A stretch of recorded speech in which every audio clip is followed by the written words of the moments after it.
the sun beat down. I had the radio on, I was driving. Trees flew by, me and Del were singing Little Runaway. I was flying, yeah, running down a dream that never would come to me. Working on a mystery, going wherever it leads, running down a dream.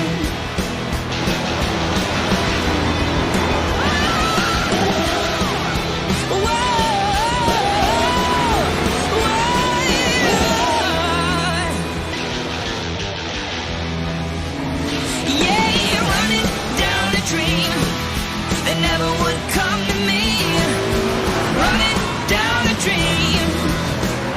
The Ramos, the voice of NR, with Jarrett Lumberg, the Iceberg, as we get ready to go racing in round number 4. The Nashville Fairgrounds Speedway. We've gone from the super speedways to the intermediates. We went to the egg-shaped track of Darlington, and for the first time this season, we're going into Tennessee, and there's a lot to look forward to here tonight. Couple new rules implemented through the season that now have a big impact tonight. It's about the cutoff, it's about the championship, and it all comes down right here, right now. Jarrett, we've been talking about the last 3 weeks. You needed to have a great points outing for the first 3 races to lock into this one. What is it looking like? Well, I think what it's looking like right now is that there is starting to be a bit of space put between people. There's 4 guys up front who are absolutely the championship contenders, right within 11 points of each other. On the cut line, top 20 here, and yes, but the gap from 15th down to 21st, only 10 points. So guys like Kwame Scott, Max Wargen,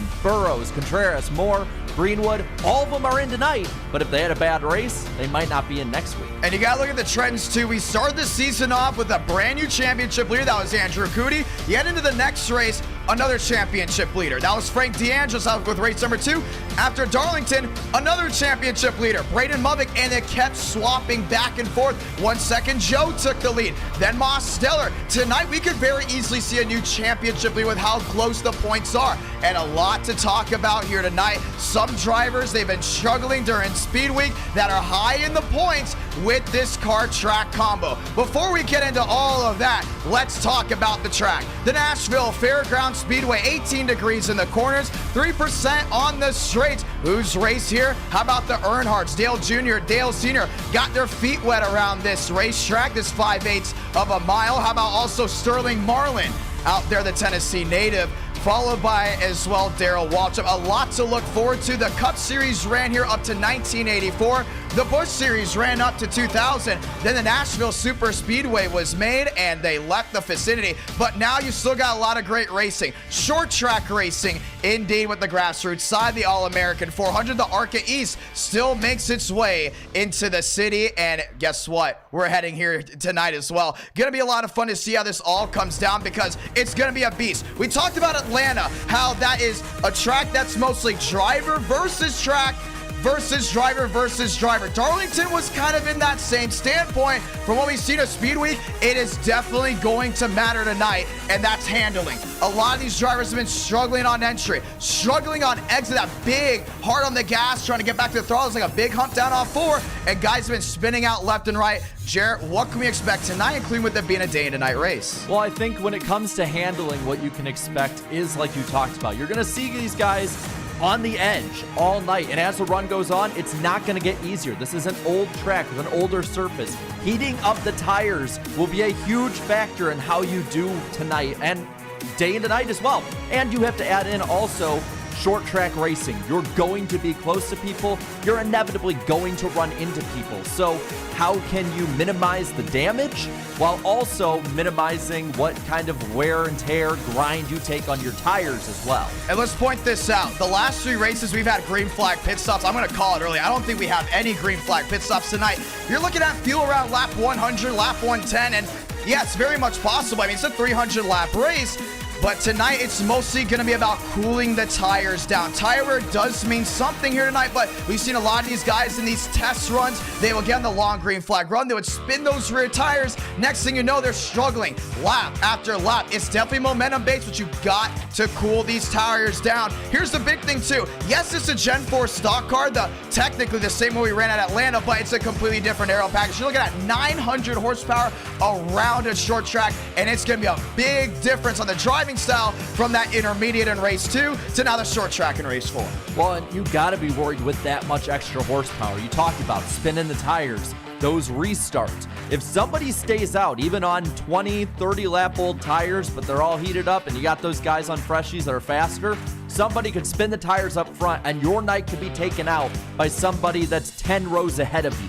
So that's going to be something to watch as well. And honestly, on top of all that, I got to go back to it. The beating and banging of a short track added with all of that is going to make these tempers flare as well. So you have to take care of your car frustrating you while all the other drivers frustrate you as well. And that's a big thing we got to point out tonight. The bumps are crazy. I mean, we just did the track walk a week ago, and we talked about how worn out this surface is. A lot of guys have been struggling to hold that bottom lane because of this racetrack. Lane 2 is smoother than lane 1, even though lane 1 is the shortest way around. We're going to see a lot of guys try to figure out what line works best for them in the first 50 or so laps. Some drivers have been able to stick to that bottom. We've seen Cottle do it. We've seen William Schmidt mostly stick around lane 2, and that's what's going to be interesting about tonight, because we've seen amazing finishes here at NR Night in America. We've seen tempers flare. We've seen the bump and run, and right now another big worry is that clearance with that rear end of this Gen 4 stock car. It's not like the Gen 6 or the next gen where the rear end bumper is kind of just plastered to the ground. A lot of clearance, very easy to get that nose underneath.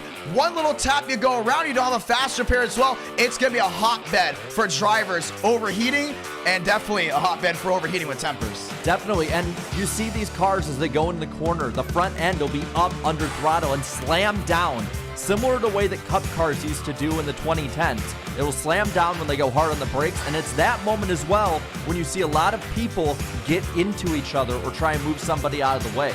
So you're going to be right at the edge of control, and it's a matter of how you move that guy out of the way as well, because if you hit them the right way and they spin down the track back into you, everybody's in trouble. Now let's talk about this, the championship. We're going to get into our Fast 5 picks. We know everyone loves when we talk about it, but we have to be honest right now. 4 races in, who's got a legit shot at winning this title? And you look at it, 3 races, 3 different winners. We asked you down in the chat below, do you think we're going to get a 4th different winner? We talked about it earlier before the show. There's a good chance we go 10 races with 10 different winners because of how strong this field truly is. I'm going to be honest, we're going to start with the top 3. You got to mostly look at everyone in this top 10 on consistency. And right off the gun, Braden Movick is the clear favorite. Already winning once, already has a championship lead. And we know Fairgrounds isn't his best track, but Charlotte is great, Talladega is great. And I think once we bring this onto your channel, he might be top 3 the entire rest of the season. He really might, because he's been the model of consistency so far. I have some of his numbers on the side right here. He's led 142 laps. He's finished in the top 10 in 2 of these 3 races and won. So he is going to be up front. He is versatile, and he will probably be in the top 3 the entire season. And we got to look at this one as well. I mean, right now you're looking at the fan favorite, Daniel Mostello. When he took the lead for the championship lead at Darlington, we looked at the chat. Everyone was spamming a 9. That was the member. He seems to be the favorite within the core group, but at the same time, A, he still hasn't won. B, he's run consistent, but you look at the drivers that are struggling on the short track scene. He's run well at Fairgrounds, but he's also done the exact opposite. It's almost like a hit and miss, and at the same time, we have 2 short tracks on the schedule. You go to Bristol, back on your channel, and right here for a lot of these guys that are good in the short tracks, you need to be consistent. What do you think about the 9? Well, what I think about the 9 is I talked about the 42 being a model of consistency. Daniel Mostello is the only driver in the entire field who's finished 10th or better in every race this year. I think that even with struggling on the short tracks, if he manages to keep a top 10, he will easily stay within that range of the leaders. What he needs to worry about, I think, mostly is 1, leading laps. He's only about 13 this year, but 2, that none of these other guys in the top 3 or 4 win this race tonight. Because winning, because of how we have points, means so much more than it would in any other system. And talk about this format. Consistency is big now for this entire season. We haven't been talking about one driver that's in the top 5. And a viewer mentioned, they're like, hey, why aren't you talking about him? Let's talk about him now. Douglas New Biggins sitting P5. His best racetracks are the short tracks, at least statistical, in NR9 in America. He's won at Bristol hundreds of times. He's always up front when we go to Nashville. Tonight might be his night to put himself in that top 3 to talk about. That Roasted Gems coffee number 7 has been quick there in Speed Week, but at the same time, you gotta wonder, his super speedway racing usually isn't that great. Intermediate, I wouldn't say he's mediocre. He's definitely top 10, but to win it all, you need to be top 3 all the way through. This is a night where he's gotta go out and win. Well, and to put it in perspective, he is 26 points back in the 5th position. You can make up as many as 59 points in one race. So he's well within contention, and you're right, he needs to win, because a win will gain at the very least 10 to 12 points, even if the leader finishes second. So I agree with you. If he is to be a championship contender past going on your channel to mine, past the halfway point, he has to have at least a top 3 run tonight. It's going to be a lot of fun to see. Let's get to the best part of Countdown to Green. This is where the chat gets excited, starts spamming the numbers. Play along with us as well, who you think is going to be the underdog in your Fast 4 picks. Ladies and gentlemen, it's time to do it. Picks starting off. Jarrett, you're going underdog. Who's it going to be? Well, I was looking at really fast laps, and I know we have 300 laps tonight. It's going to mean a lot to be fast early, but also to be fast long. But this guy was fast in practice, and well, we see his car on screen right now, which we did. It's the 8, Dale Greenwood. I think he's going to be a guy that you got to watch out for him. Plus, I mean, it's Dale Jr. I got to pick him. And that's another thing you want to talk about. Usually at the super speedways, you want to talk about the drivers you don't usually talk about, but in short track racing, it's almost the same deal, because countless times we've seen the best of the best take each other out. Next thing you know, you got a curveball in there. Hey, Jacob Wilkerson, Dale Greenwood, a lot of those drivers that haven't won often or usually don't win at all, next thing you know, they're up in the running. This is where it gets interesting. This driver, I guarantee you, none of you as of right now know he's racing because he has to fill in late. But guess what? He has shown speed on the short tracks. You know him mostly as a road course ringer in NR9 in America. Give me Ethan Stanley. He's going to go dunking at the fairgrounds. Listen, he's shown speed once again here. He's filling in for Todd. He's got one goal. Win, and that's all it comes down to. Give me the 54. I know I will take that mentality coming into this race. If you're somebody who's not going for a championship, not even going for a full season, having that aggressive mentality, stay up front in what is, like I said, 300 laps, pretty short race, that's the mentality you have to have moving into this one. Gonna be a lot of fun. This is the best part right here. Fast 4. These are the drivers that we think for sure A, have a shot at winning, or B, will win this race. Well, I'm gonna go with somebody kind of fitting the narrative I'm going with my picks so far. I'm going to go with someone who is really, really fast when he's on track, and that is Kwame Scott, that 3 car. I think that the black 3 is going to be up front tonight and contending for a win. I see what you did there, the 8 and the 3 right next to each other. It's going to be a lot of fun to see. Kwame Scott, in my opinion, has still got a good shot at winning multiple races this season as well. Not a lot of viewers talking about him, maybe talking about him tonight, but I know we have to start talking about this driver a whole lot more. He went into Daytona, didn't get it done. Went into Atlanta, shocked everyone. I put him on my Fast 4 pick, and everyone thought, are you serious? Are you even trying? Well, guess what? It's going to happen again. Give me the King, because Joe King's going to ignite here tonight. He's been quick, consistent. All he has to do is keep this car clean. I see a top 10 in his future. The King's got a big shot here tonight. Well, you know what? I was one of those people that questioned you at first. I'm not going to do it again. I trust your judgment on this one. If you think he's fast, I think he is. So watch out for the 16 tonight. But you also have to watch out for another car that's been really, really fast this year, and that is the Blue Deuce. Jim Cottle, I think he's going to be up front, just like at Darlington, just like pretty much every race this year. He's going to be a factor and a force in getting the win tonight. And the biggest punch in the gut is the fact that heading into Darlington, we thought for sure it was going to be a top 3 speed.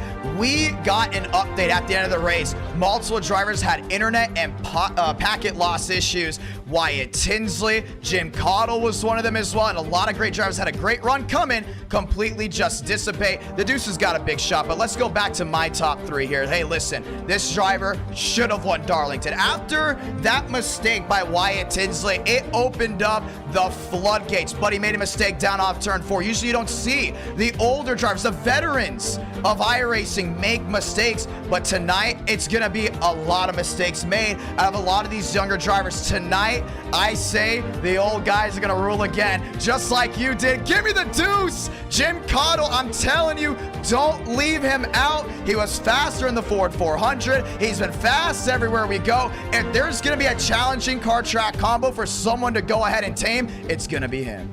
So we finally agree on one. We agree on one. Good job. Good job. You agree with me finally.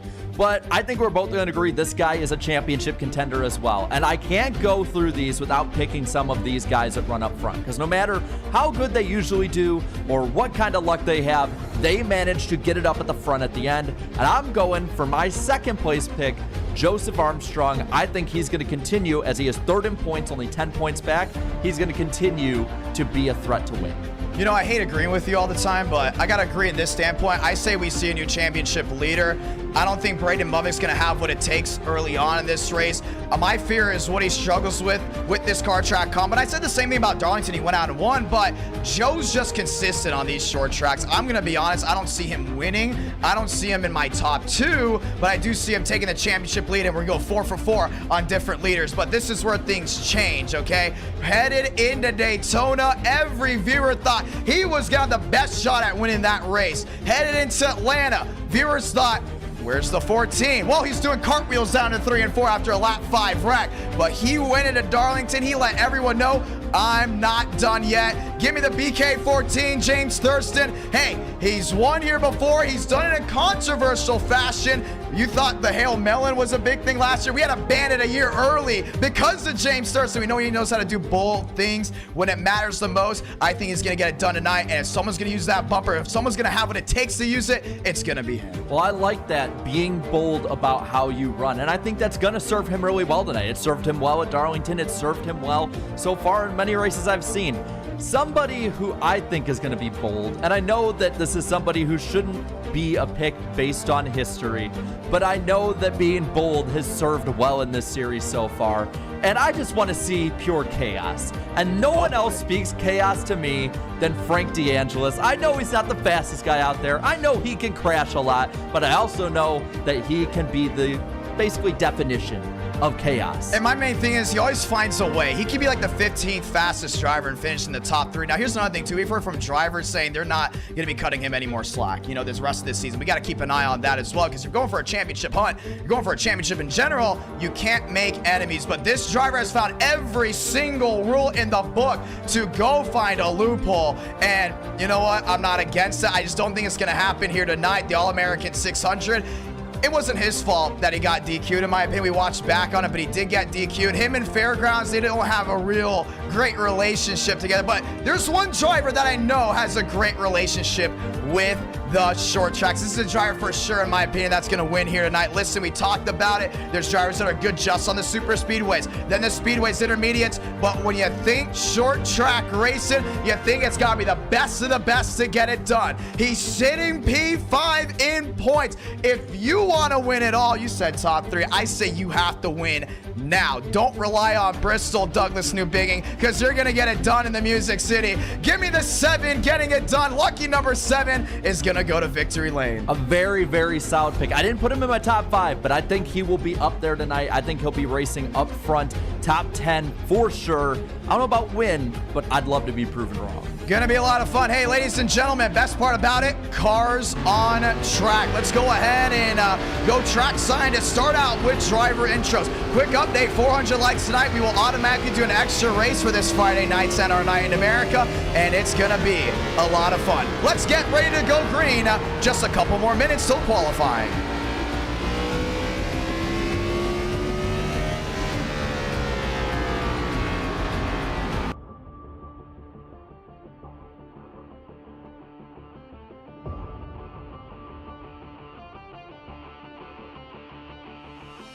Spencer Burns, final time into 3 and 4. King's gonna send it. No deuce for the line. This is what it comes down to. The dry spell's gonna end. It's victory for the 06. Spencer Burns gets it done in round 2 at Georgia. Make it Atlanta. Vila in Budweiser, victorious Victorious from Auto Club Speedway. Because that's how it's done on a Charlotte night. Jim Cadell Jr. stunts the show in North Carolina. Kevin Champagne and Kwame Scott back with it once again. Kwame Scott, a late entry into this race. We got the message saying, hey, you want someone with 7,000 iron that's going to go for the win? Pick him for the 3. Now he sits Catberg.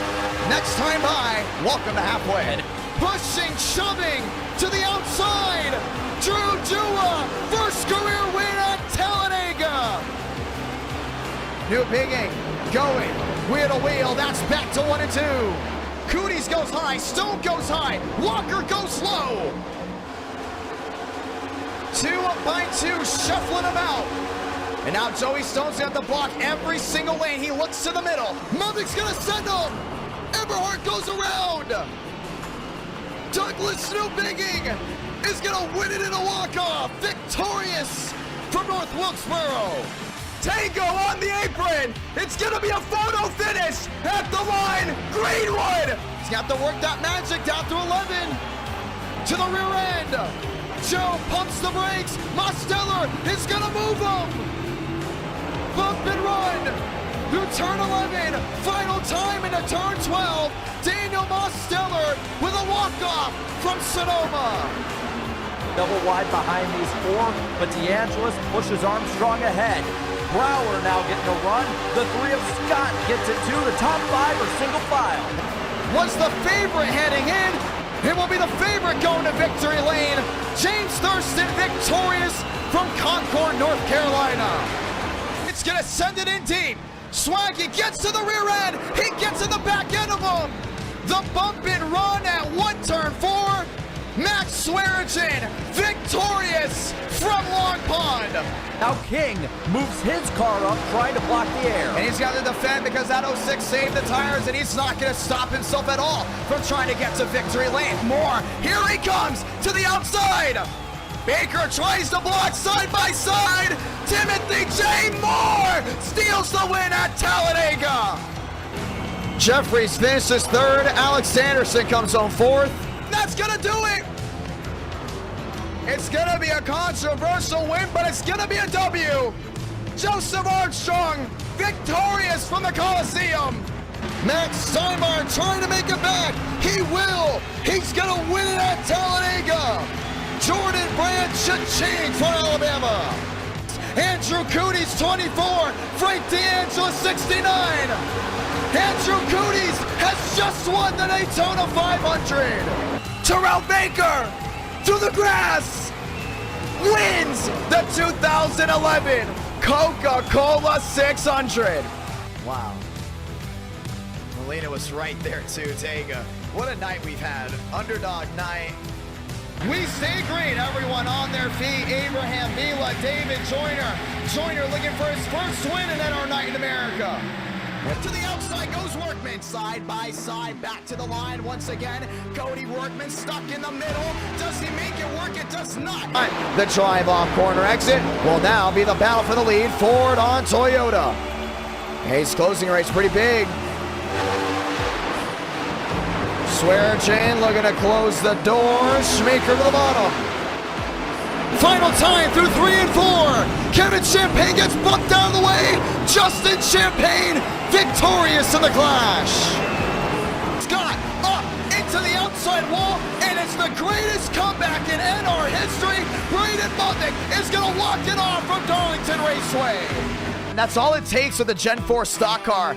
That little tap will turn you around and will turn you into a blender. You can see Joseph Armstrong involved again. Make room, TCB, because there's a new driver with 2 e-ticket events. 1 in our night in America. It's the way of the 48. It's the way of the Chevrolet. Dodge is defeated as the bow ties go victorious. Down home in Indiana, Chad Thurquist victorious in the Brickyard 400. Final corner.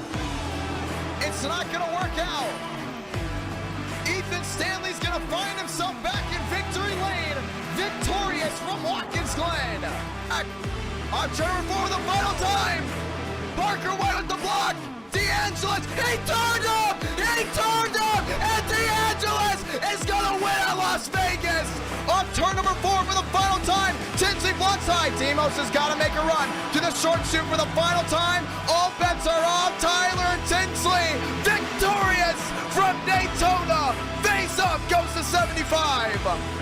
Martin down within 7. He's in arm's reach now. William Schmidt is going to win an e-ticket event. The underdogs rule in South Florida. Schmidt, SKS and Phoenix Racing get it done from Homestead Miami Speedway and win the Ford 400. Dominguez on the outside. Vila all over him. Shamila stuck in neutral and dropping back. That's Dominguez out of the inside lane. He's going to hold that wheel to wheel. Brings the daylight to Vila on the far side. Kevin Champagne is going to put a check mark next to the W column, and he's going to be winning in the month of August. Kevin Champagne victorious from Charlotte, USA. Oh, contact, there they go! That's glass around, down to the inside. They all shuffle about. One in the grass, that's Mason. Caution is going to wave. How did they all save that?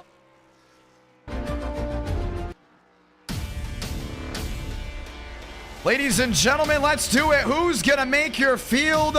Let's find out. Baker out on the racing surface to get it done. Ethan Stanley already top of the board. He's in the 54 machine. Overlays will be updated right after we get done. For qualifying, you got Wilkerson P2, Max Swearage in P3, Braden Mubbick, fast forward, DeAngelis goes 5th. So already at the top 5, the 2 lowest, well, those are the championship guys. Baker goes 5th, Joyner, or 4th, Joyner 5th. And now you're seeing the field start to settle up. Mubbick goes to the top. I think Wilkerson's got to find a little bit more speed right here. Not going to happen. He's up in the outside wall. He's got the settle with the P3. David Joyner is the glass slipper going to fit to make the field. He's back across the line this time. King top of the board. Max Swearage in around 1 and 2. Braden Mubbick back where he left off. Yep, Mubbick right now being the points leader, he needs this. You get a bonus point for winning the pole. So on top of those trying to make it in, those for the championship, well, Mubbick won't have it for now because Thurston goes to the top of the board. Top, see ya, goodbye. There goes Kevin Champagne to the inside. He's another one that's just here for one thing. Winning. Points don't mean a thing. We didn't talk about him in Countdown to Green, but we're talking about him now. Inside down through 3 and 4. Big name, but he still has to qualify his way in. Let's see what the lap he gets here is. Goes Stone 18, Kevin Champagne going P15, Wilkerson on a fly. He went 5th. That's where it's going to reside for now. Most machines continue to roll around. That's Kevin Champagne, top side of the bottom. He's got a flyer coming this time. Coming to the line, he's gonna still be 3rd at the moment. No change on the board. Kevin Champagne up to 16th. Joey Stone, he has to qualify his way in. 17th, right above Frank DeAngelis. Gonna be a lot of fun to see. William Schmidt, P5. Joey Stone, make the field? Question mark? Let's find out. Thurston, Mubbick, King, top of the board. Remember, you gotta look at the top 32 to see who exactly is in. We're gonna continue to get that updated as time goes on. New Bigging, P10. That's gonna be Chad Jeffries to the bottom. Armstrong, P6. Here comes Greenwood. And looking for Greenwood. No time just yet. Looks like he wasn't able to get a time, but Cottle just went top of the board. 18.365. That's why you watch Countdown to Green. We know what we're talking about. With Cottle going number 1 on the board. Time continues to go on. Justin Champagne in, looking for in. That goes Cottle still to the top. We continue to get the overlays going. Matt Skipper, last gas. Let's see if he makes it. Gary Owen in 16th. He's trying to get in the top 10 in points so far. Good start to the season for him. And no one's really talking about him as well. Well, they're talking on Twitter after Darlington. But at the same time, I think we really got to keep an eye on that because he is really, really good at one thing. You know what that is? Those intermediates. We got one hot night in 2 weeks. Yes, we do. Charlotte Motor Speedway, Idk Players Channel. Stay here. Last race on this channel for the series. But looking at the top 20, Cody Workman has to qualify his way in, 14th on the board. It's going to be interesting to see how this goes on. Mosteller, no time just yet. Time to get it. There's Dominguez rolling his way around. Abraham Vila all the way to the top. Finds his way on the bottom. Got to keep an eye on that. One machine gets back to the line. And so far, no time just yet. This is going to be his first out.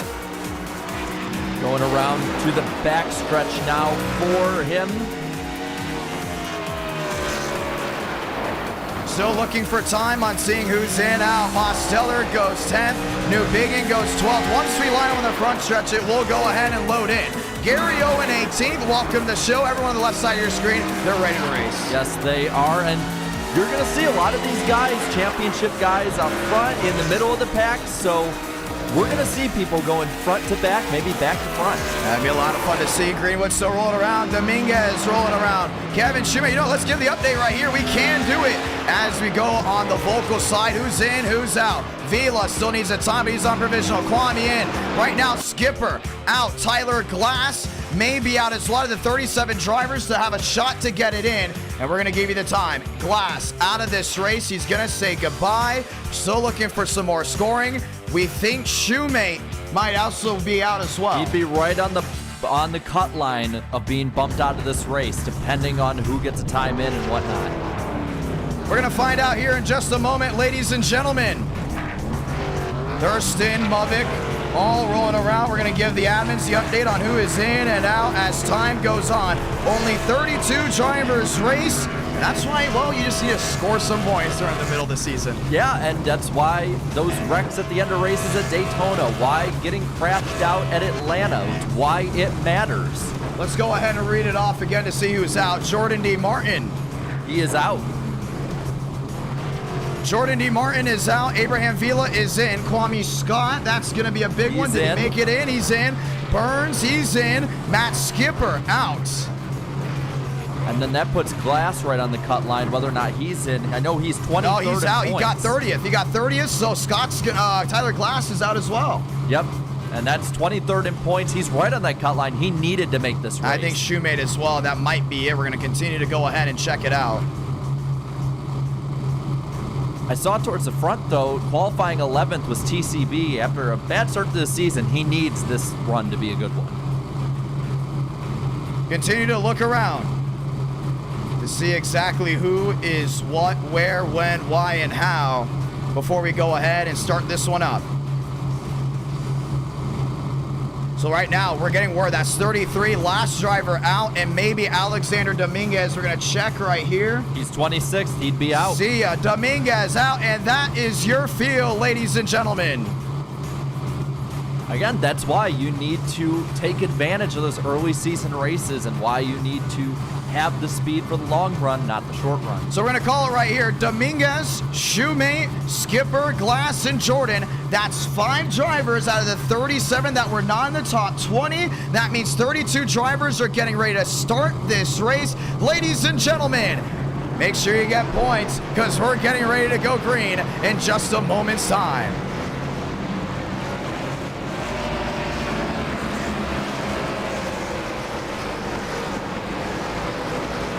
.37 entered, 32 race. In just a couple laps time, we'll get this one started. Let's go and say those magical words here tonight. God speed drivers.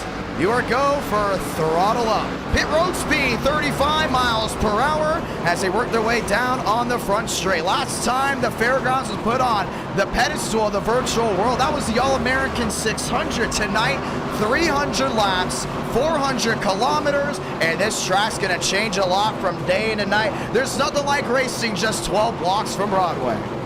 You said it, and this has a short track feel with a big city feel on top of it, and you're going to see that reflected in how these drivers race each other tonight. You're going to see it also when it comes to how the cut line for the championship, for the top 20. A lot of guys who were on that edge line of making it in missed this race. So if you're somebody who's right on that edge of the top 20, you need to take advantage and get as many points as possible. You need to be just as desperate for points as the guy who is leading the points right now. Gonna be a lot of fun to see how this all goes down just one more time. 32 drivers around this racetrack. We talked about handling issues. We're calling it right now. Next time by, it's the one to go. It's gonna be loud. It's gonna be proud. And we're gonna be racing day and night. I can't wait for it. That second groove coming in. Do we see Tempers, a new championship leader? Hey, it's the Deuce on the front row, bringing Dodge #1 as we get ready to go green. Ladies and gentlemen, lights going off. This time by, let's get ready to go green.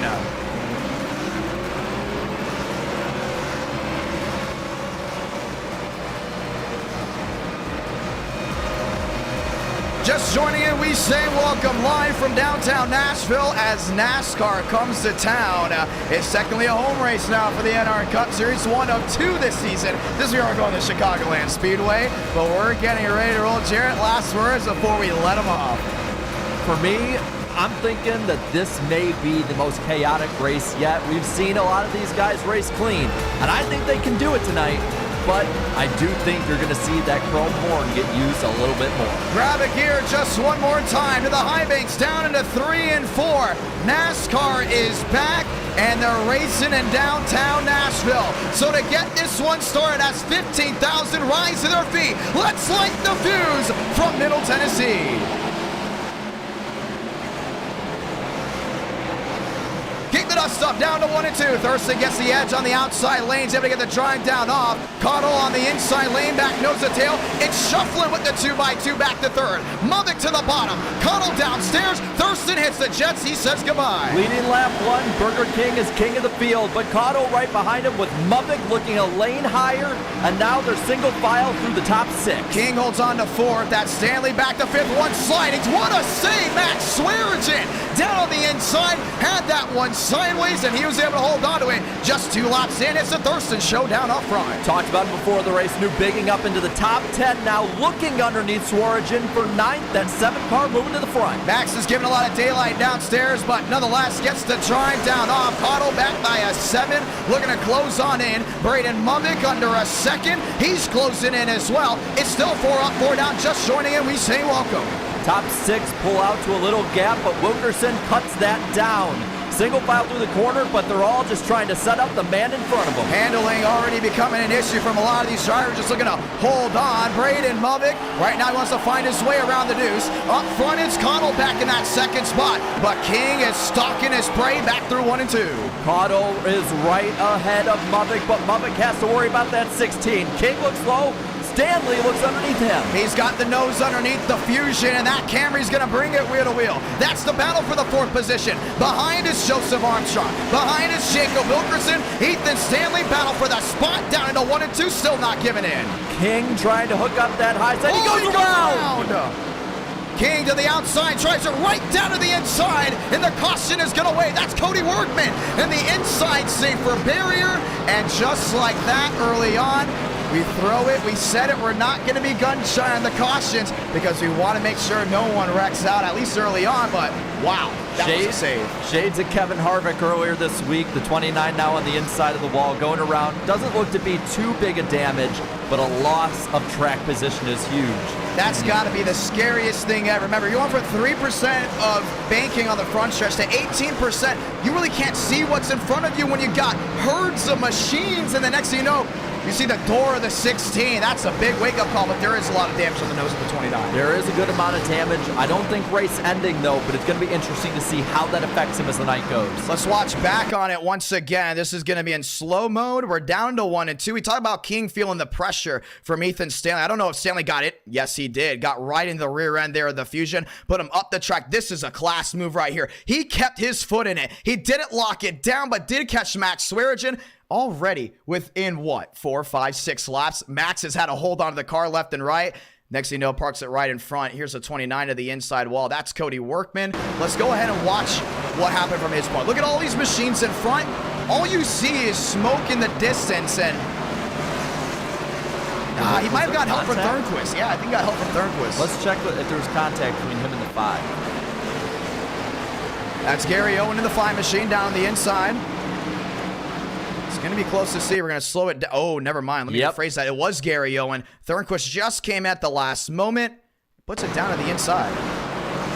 Well, I'm wondering if you're going to see any tempers flare from that, or if we just need to keep that one in the memory banks for tonight. Well, during the All-American 600, we went about 30 laps green to start it off, but this is a difference between that race. That was 600 laps, and it was a grueling race. This time, you split it in half. You kind of want to start making these spots up right now. Early on, you had some issues. What do you want to do? Do you want to stay in, stay out? Looks like that top 3 is staying out for now, but we're going to be getting the 1 to go here shortly next time by. I see there's a little front-end damage to Stanley's car just at the right front. Not too much, but that's going to be something to watch tonight as well if he gets into somebody again. How about some drivers on the move? TCB up to 11th. We haven't talked about him basically all season. A horrible finish at Daytona. Couldn't qualify for Atlanta. I mean, Darlington didn't do that bad, but I think we're starting to see maybe a momentum shift out of the 25. He's been asking for short tracks. He's got one. Well, and also look at the 24. Cootie, a lot of people thought he'd win Daytona and fall back in points. He's 6th in the standings coming into today, and he's in the top 12. So watch out for him to get a top 10 run. First restart of the night, ladies and gentlemen. Stand up just one more time. It's the one to go from Nashville.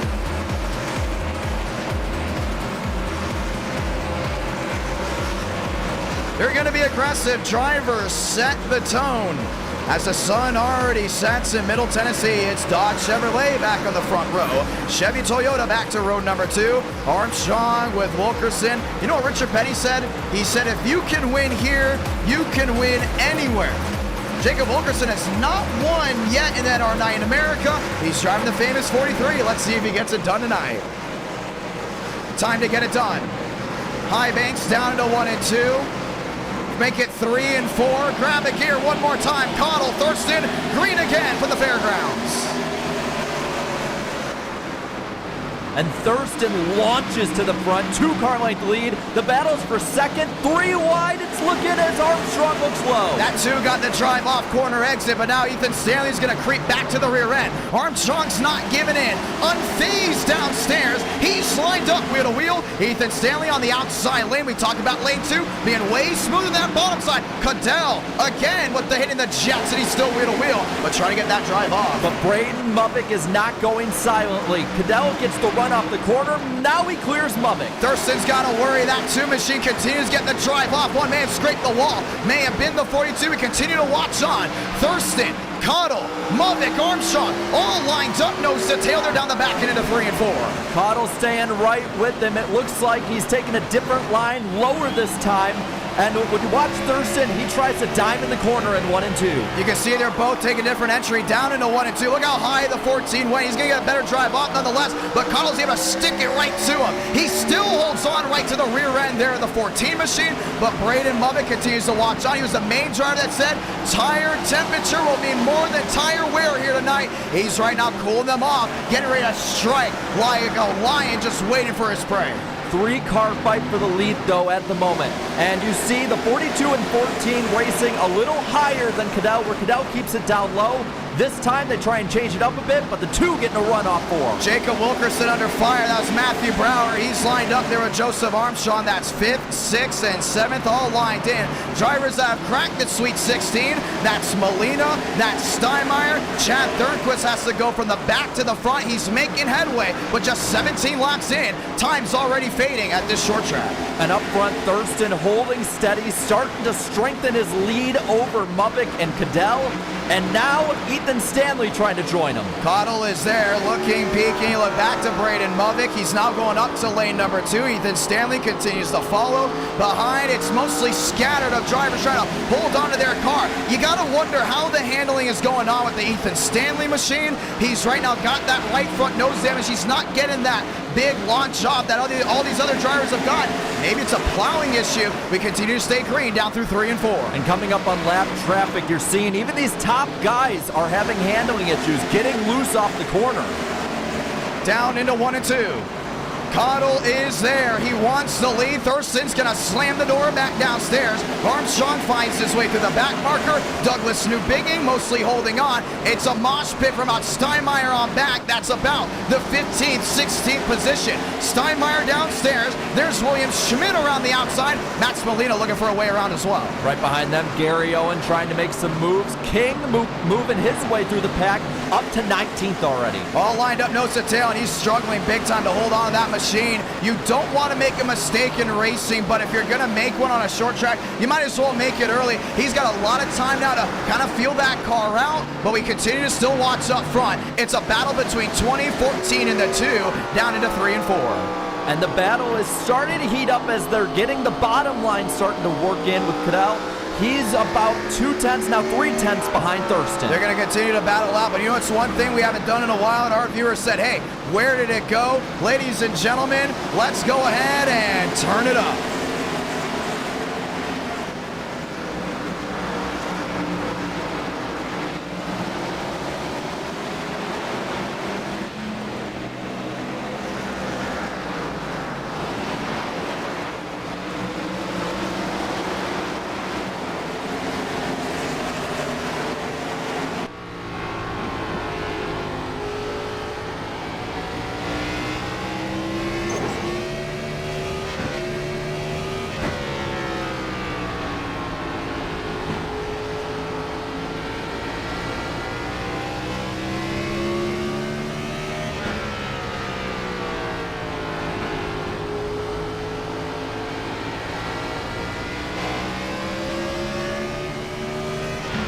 Welcome back to the Nashville Fairgrounds Speedway, working lap 26 out of 300. This is race 4 of the NR Cup Series.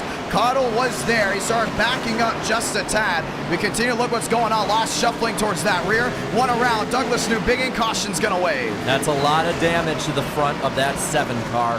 Same with the 28.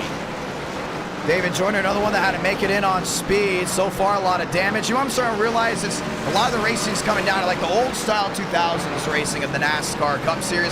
You watch back to a Martinsville race, and it was very hard to hold on around that racetrack, and I think a lot of these guys are still struggling. Some have said their car is, or at least should we say their driving style, is better at night than the day. Some say the day is better than the night. But we have to go look back on it. Cody Workman 2 for 2 on incidents.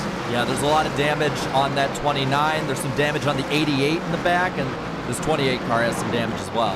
Let's go ahead and watch back on it again. This may have came a little bit earlier. You see the 28 down to the inside.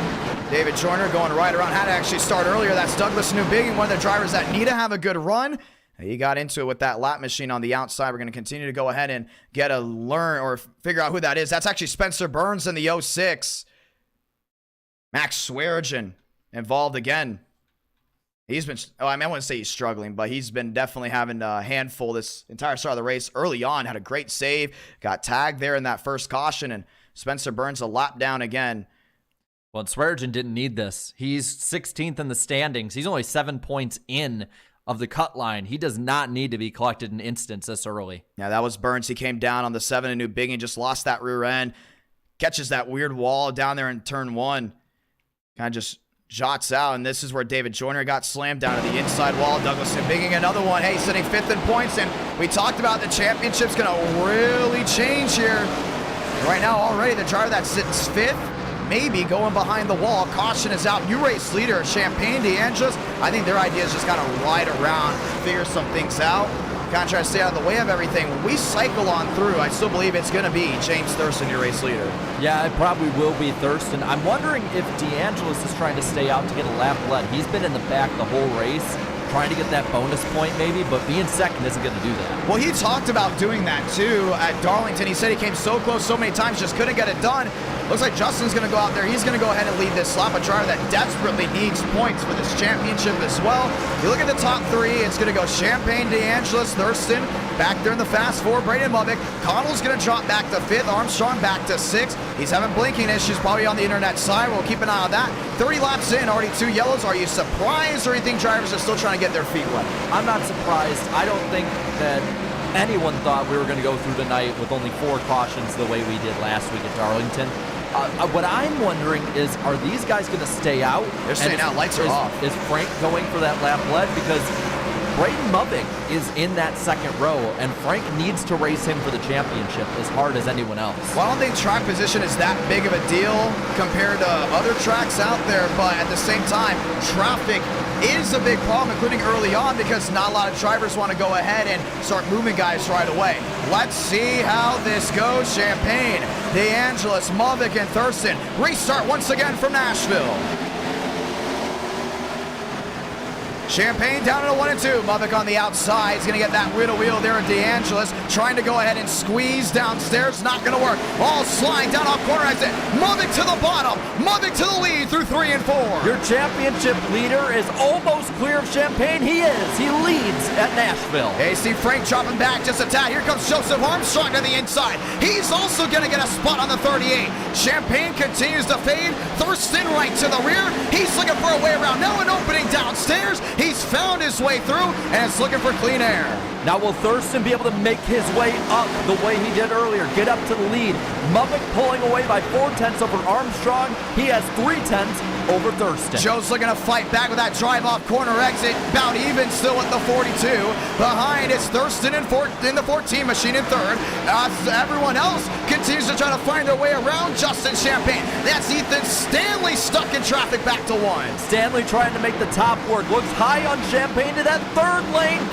No, now he's side by side. Got Wilkerson all over him, and right now it's the game of inches back through 3 and 4. Champagne's going to yield. He's going to jump to the top. That's Frank DeAngelis down down the bottom. Right now, he's significantly slower than everyone else. DeAngelis with a save. Cottle finds his way through. TCB into the 43. Wilkerson in the outside wall. Caution's going to wave again. Owen King's in it. Was that payback? Because that looked like he turned up the track into the 43, or did he get loose? I think that was a mistake. You look back to July, he almost made that same mistake earlier in this race. The only thing is we're now 3 cautions in, lap 37 out of 100, and right now it's starting to get a little bit difficult for some of these guys to make up spots, and they're using the restarts as their big opportunity, but you're Jacob Wilkerson, you cannot be happy in this standpoint. Race 2 at Atlanta, you know, didn't go his way. Right now, once again, TCB's involved in this one. There's a lot of damage on that 43. Look at the front end, all bent in on the sides. That is going to be maybe not catastrophic damage, but that is going to be race-altering damage. A lot of damage. Dale Greenwood right behind as well. 3 cautions in. Let's look back to it. No, he was sideways. He was struggling to hold on to it. Baker on the inside. And the 16 King kind of just clipped through. Wow. This will look like payback. I think that's TCB just struggling downstairs. Watch it again. He's already lost the rear end, and he's a driver that likes to catch it, try to catch it through the center of the corner. You can see the tires have completely just hand over. Now watch down low. The 24 barely gets by. Same with Swartzen in the 15. We got to watch out for Andrew Cootie. And I'm not saying that in a bad way. I'm saying that in a good way because he won Daytona, didn't get a good finish at Atlanta, did well at Darlington, and we didn't talk about him at all on Countdown to Green. I think he's back inside that top 10. Would not be surprised if he has a big shot at winning here tonight. Yeah, he's up to 6th as it reads. So he could make up a lot of points, especially if Muffick and Armstrong get together, 2 championship leaders. That opens the door wide open for the pack. Right now, Joe continues to have internet issues. It's blinking down to the inside. They're letting him know you gotta fix it or he will get a penalty. He'll drop to the tail end of the longest line. He's gonna drop to the bottom to kind of figure that one out. Muffick, race leader. This is gonna be big right here. I think Joe's got a big shot at passing him. Same with Thurston. Same even with Ethan Stanley and Cottle, but these cautions aren't helping some of these drivers up front let the tire wear really come into effect.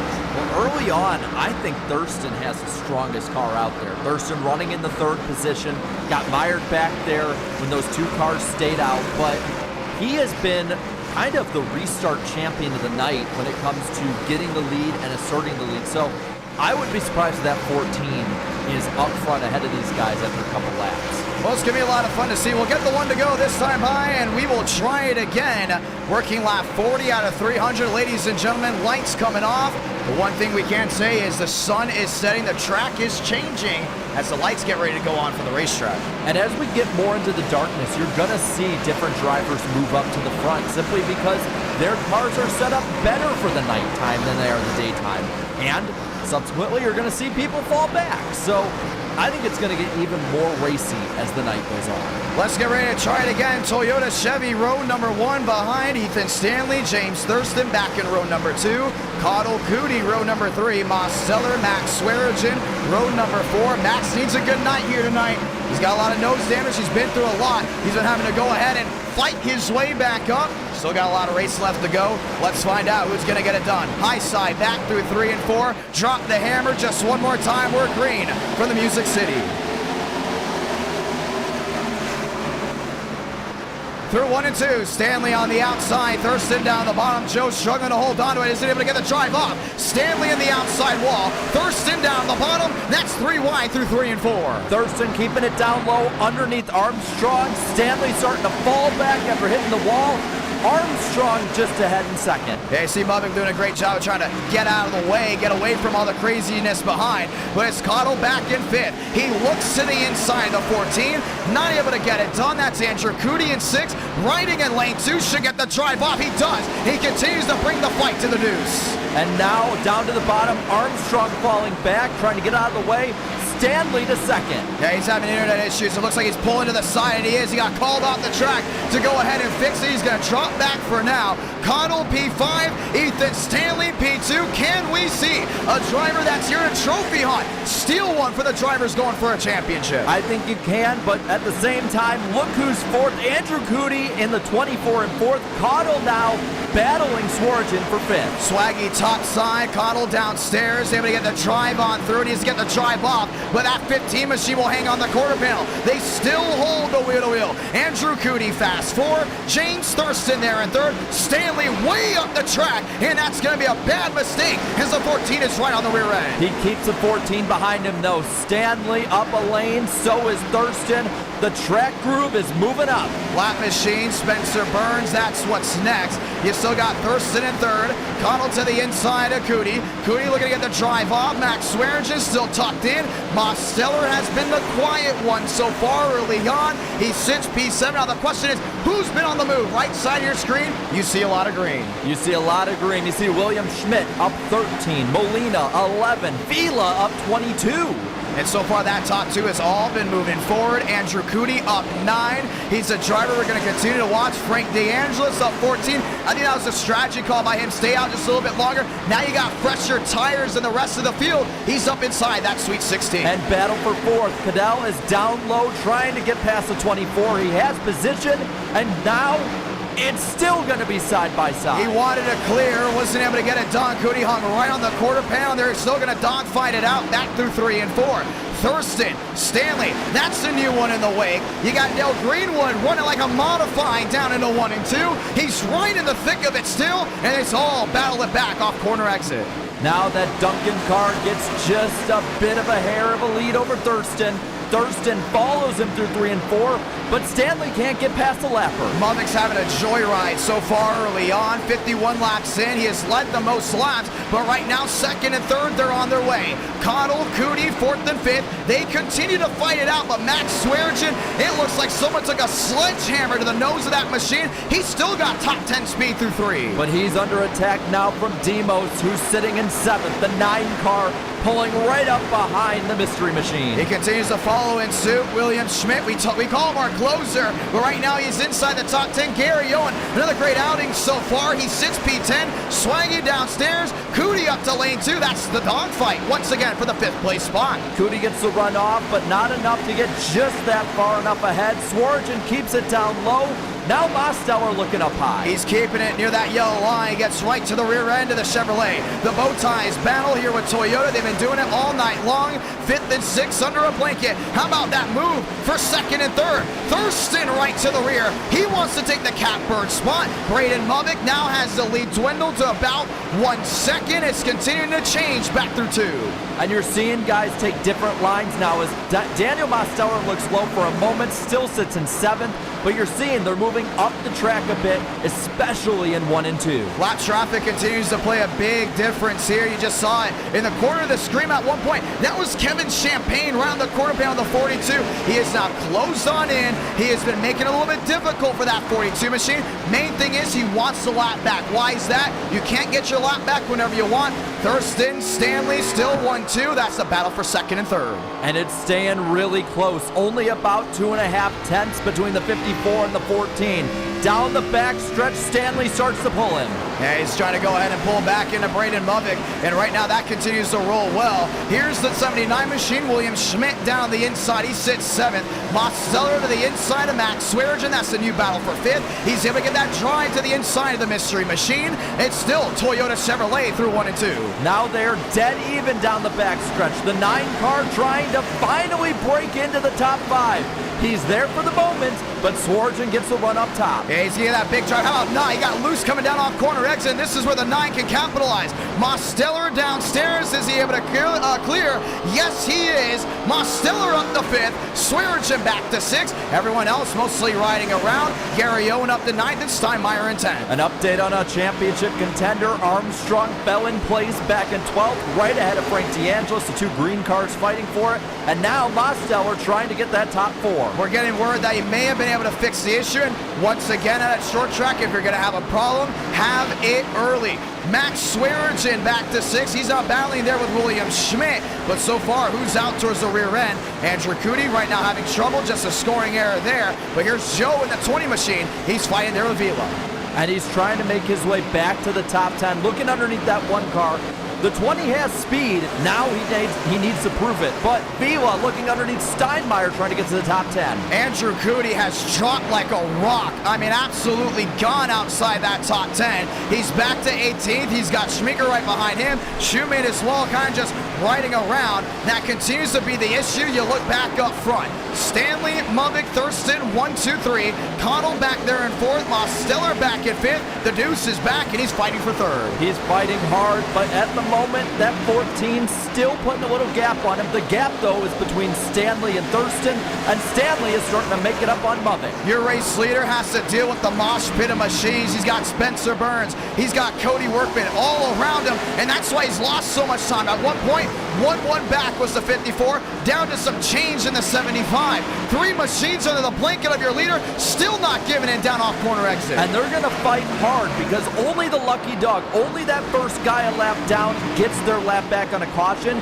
Kevin Champagne is that guy at the moment as he's made it past him. Yeah, he looked to find his sneakiest way through, but you look at the Ethan Stanley machine. Now he's got company behind. Thurston knocking on the door. Cottle knocking on the door. This is the big battle now for that second place spot. Cody Workman downstairs. A lot of damage on the nose. He's fighting for position with Burns as they continue to fight for 2nd, 3rd, and 4th. And the lap cars have a gridlock. They were 3. Burns gets into him. Stanley save it. Yes, he did. Thurston the pass on the apron. He's able to take the spot and pull away. Ethan Stanley not happy about that one at all. But no caution there. Great save. Stanley now having to hold off the 2, and now Cadell has the position. Yeah, he just lost 2 there, but let's be honest, he could have just lost this entire race. But a great save out of the Dunkin' Donuts 54. Zach Todriff right now away in right now the 54 stands able to take his spot. I guarantee you he's not happy about that as well. Spencer Burns, the last 2 races has been a big struggle for him as a lap machine, continues to play a role here working lap 67. And this is opening the door now for Mosteller. He's trying to get to the fast 4. He's made up all that ground on the 54, but the battle for 2nd between Thurston and Cadell, it's heating up. He's there. He's right to the rear end. That battle for 2nd is big. Now let's talk about it. In this series, the drivers that have led the most laps have not gone to victory lane just yet. That's Daytona, that's Atlanta, that's Darlington. We've seen one mistake play the biggest difference. Look back to Wyatt Tinsley at Darlington, a pit road issue. But tonight, it's all Braden Mubik up front. Now, last time we went to a short track in NR night, Mubik led the most laps, didn't go to victory lane. What track? How about North Wilkesboro? Another short track. So we're going to keep an eye on this. Still very much early, but it doesn't mean he's going to pull away and win it. Well, and you see, he might not be the fastest out there. He got passed by Kevin Champagne. Champagne's back on the lead lap now, ahead of, well, the other McDonald's car. And now you watch the battle between 2nd and 3rd. Cadell is still trying to track down Thurston, who's stuck behind Cody Workman. Working lap 70, ladies and gentlemen. Lights are on here in the city of Nashville. Thurston's under pressure from Connell all the way back to the rear, and the caution is out again. And we'll have to see what that caution is for, but heavy fighting, heavy racing, and a long green run, actually. Yeah, a lot of nose damage here on Darryl Wilkerson. Definitely a good caution. We saw all those guys bunched up. Yeah. Shout out to the admins doing an absolutely fantastic job here tonight, keeping everyone as safe as possible. Wilkerson, the STP-43, we know he's been involved in issues before already tonight. We're going to see exactly what went down. I believe it happened possibly behind our drivers. Caution did fly. That's I'm still looking for exactly who went around. A little bit of damage there on the 32. We looked for the yellow here tonight. Might have been a safety yellow. We'll keep an eye on how things are going down. But right now, pit road. There it is. Armstrong was in it. Yeah, that's William Schmidt down to the inside. A little bit of a lazy spin. We talked about it on Countdown to Green. It's so hard to hold on to this track. You know, at one point, the banking was up to 35 degrees. This is just 18 degrees going from that to 3. And William Schmidt just got way too quick back to the power. Spins it right around. Joseph Armstrong. A little bit of hit on the right side. You know, this is going to be an interesting race because it's not like Atlanta or Darlington where you can spread out, maybe battle here and there. You're going to have to be looking out for trouble at every corner. You really are. And with how short this race is, too, you can't afford the later it goes to get into trouble. We're almost a third of the way through this race already, and it feels like we just got started. Lap 73 out of 300, your race leader, Braden Movick. Who led early? James Thurston. They're going to be on the front row getting ready to try it again. Ethan Stanley and Connell, we have yet to work lap 100, but right now this race is at an interesting pace. You know the drivers, at least early on, who are going to have the best shot. You want to keep an eye on the 14, keep an eye on the 42. Ethan Stanley doing a great job. He could not do any better as a fill-in driver, besides go to victory lane. It's a big shot at doing that here, but Connell back to 4th, Mosteller back to 5th. Our real question is, what is it like struggling outside that top 10? Because Andrew Cootie, I don't think he got moved. I think he just lost track position by just handling issues. Yeah, and you're going to see that where you have guys who are more hot lap heroes, but you need to be a long run legend. You need to have that long run speed throughout the night. You can't just really fall back on 5 or 6 fast laps, especially when you have guys as fast as Movick and Thurston lapping people. We're going to keep an eye on this. See all these drivers lined up. They're looking for the wave around. They're about to get it right here as we get ready to go ahead and get the one to go. Movick, Thurston, big talking point here tonight. Both these drivers were fast at Darlington. Now they're both fast at the Nashville Fairgrounds Speedway. I'm really curious about this restart. Obviously, if you're the race leader, you can pick top or bottom. We've seen that top lane really get the drive off, but so far everyone's been really on the bumps downstairs.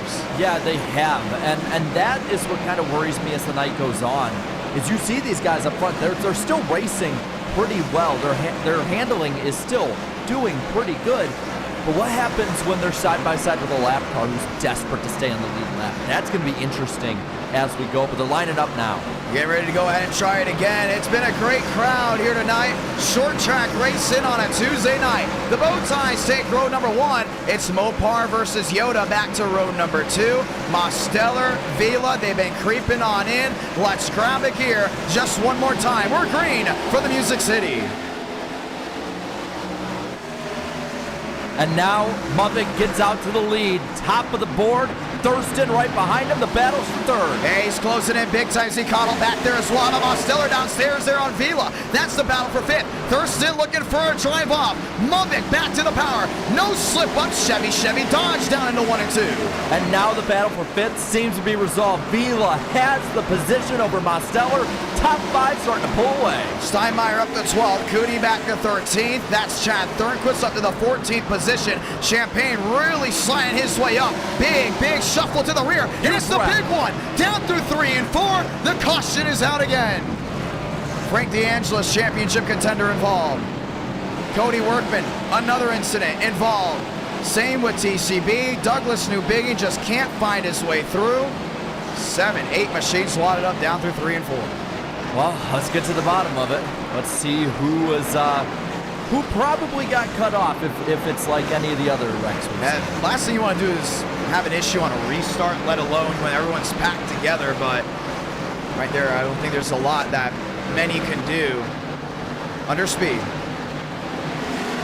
Thornquist, Cootie, contact. Oh, Baker again, I think. Just ran right in the back of William Schmidt. Oh, D'Angelis gets hit multiple times in that 69 car. Douglas Newbiggie did not get involved in that incident. He got to watch it, though, in 4K nonetheless. Kwame Scott, another one. Great finish from Darlington. Still was looking for a better outcome here. Let's watch it again, this time in slow motion. Thornquist gets back in the rear end of the 24. Watch the 25. Just takes a 79 right off the ground. Champagne collected in it. Kwame Scott taken out in another incident in the back, not even involved in this one. Matthew Brower, I mean, he was on the loud pedal, just went right to the rear end there of the 50. 2 mistakes by TCB here tonight in that 25 machine, bringing his Pontiac to the rear. Let's see about the 3 behind him. I think he got taken out in a chain reaction trying to avoid it. Like somebody may have not gotten on the brakes in time. Yeah, we're going to watch it again. He's on the outside here. You got Frank D'Angelis down on the inside. That's the wheel-to-wheel action, and we obviously know about what happened up front. See Justin downstairs losing time, didn't get the drive off corner exit. Baker was flying. The momentum was on his side, but Thornquist did a great job of really avoiding disaster here. Cody Workman. He'd never got on the brakes, it looked like. His car was still up in the air like he was on the throttle and sends the 3 around. But yeah, the 12 just absolutely dives literally under a car. And just like that, we're into the caution again. It's going to be one of those nights. It's going to be interesting to see how this all does go down, but this is the thing, short track versus the intermediates we went to. This is the first time it's on the schedule for a lot of these drivers. So the ones that race Saturday night, we do short tracks. We don't do it as often as the intermediates or the super speedways. I think it's mostly still getting an idea of how this track is changing, because we've had a couple cautions early on, but we had one long green flag run, and the track's changing at just the same pace. Everything's happening so quickly here. Yeah, and again, with it being quick changes to a quick race, it's going to be good for the drivers who can adapt quicker than anyone else. For those drivers who can't adapt as quick, you're going to see them struggle even more as the night goes and probably get caught up in some cautions and wrecks. Biggest winners so far, the drivers that had the wave around. That's going to be the Stone Machine. That's Max Swearinger, Kevin Champagne. They needed that yellow to get back on the lead lap. Looks like they got a big shot here. We're going to go ahead and get the one to go next time by as we get ready to go green. Some machines down on pit road. Working lap 83 out of 300. Early on, shuffling, drivers having trouble holding on, but we're getting around lap 100, and we're not seeing a lot of mistakes out of the drivers up inside the top 8. No, really, top 8, top 10 guys, they're keeping their noses clean, and that's what you got to do, because you will stay in the fight for the win, and for some, in the title fight, as long as you just keep your nose clean. We will get the one to go here. Mubik 42, Thurston 14, Ethan Stanley, Cottle, Molina, Vila, Armstrong, Mosteller. That's your Elite 8. Top sign 3 and 4. Drop the hammer one more time. Green again for the Fairgrounds. Armstrong struggling down on corner entry 1 and 2. He had a bad restart so far. Battle for the lead through 2. And now it's Thurston right on the bumper of Mubik. Not letting him get away this time. The battle's for third. Stanley way up the track. It's Cottle downstairs. Able to get the drive off. Molina to the inside, bringing it back wheel to wheel. Thurston 22. The difference, he's going to dogfight. He wants that lead back. And he is right there on him, not giving him an inch. Only 2/10 between him, diving into 3. 2 Chevrolets dogfighting through 3 and 4. Cottle watching on, looking to bring the power of Dodge to the front spot. Working lap 86 out of 300. It's still James Thurston to the rear, down through 1 and 2.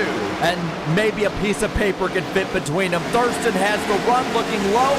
Mubik looking low to try and block him. 14 the difference, 15 the difference, scattering behind. That's going to be the 9 machine. Daniel Mosteller way up the track. Armstrong finds his way back into 7th. Stanley 4th. Cottle 3rd. Thurston to the rear. He wants it, just can't find a way through. Only 1, 2, 1, 5. They're staying right in each other's tire tracks. Off of 4, Mubik starts to pull him. Cottle down within a 5A. He continues to watch on. Ethan Stanley, that fast 4 has been strong here tonight. Braden Mubik under fire once again. Looks wide. Thurston looked low. It's still nose to tail. It's going to be tough to pass, but he's going to find a way through. Definitely the fastest driver on the track. Now goes away the 14 as the Knights rolled in. One slip up that's always waiting for with Mubik. One slip up in front of him, and he'll get the power down.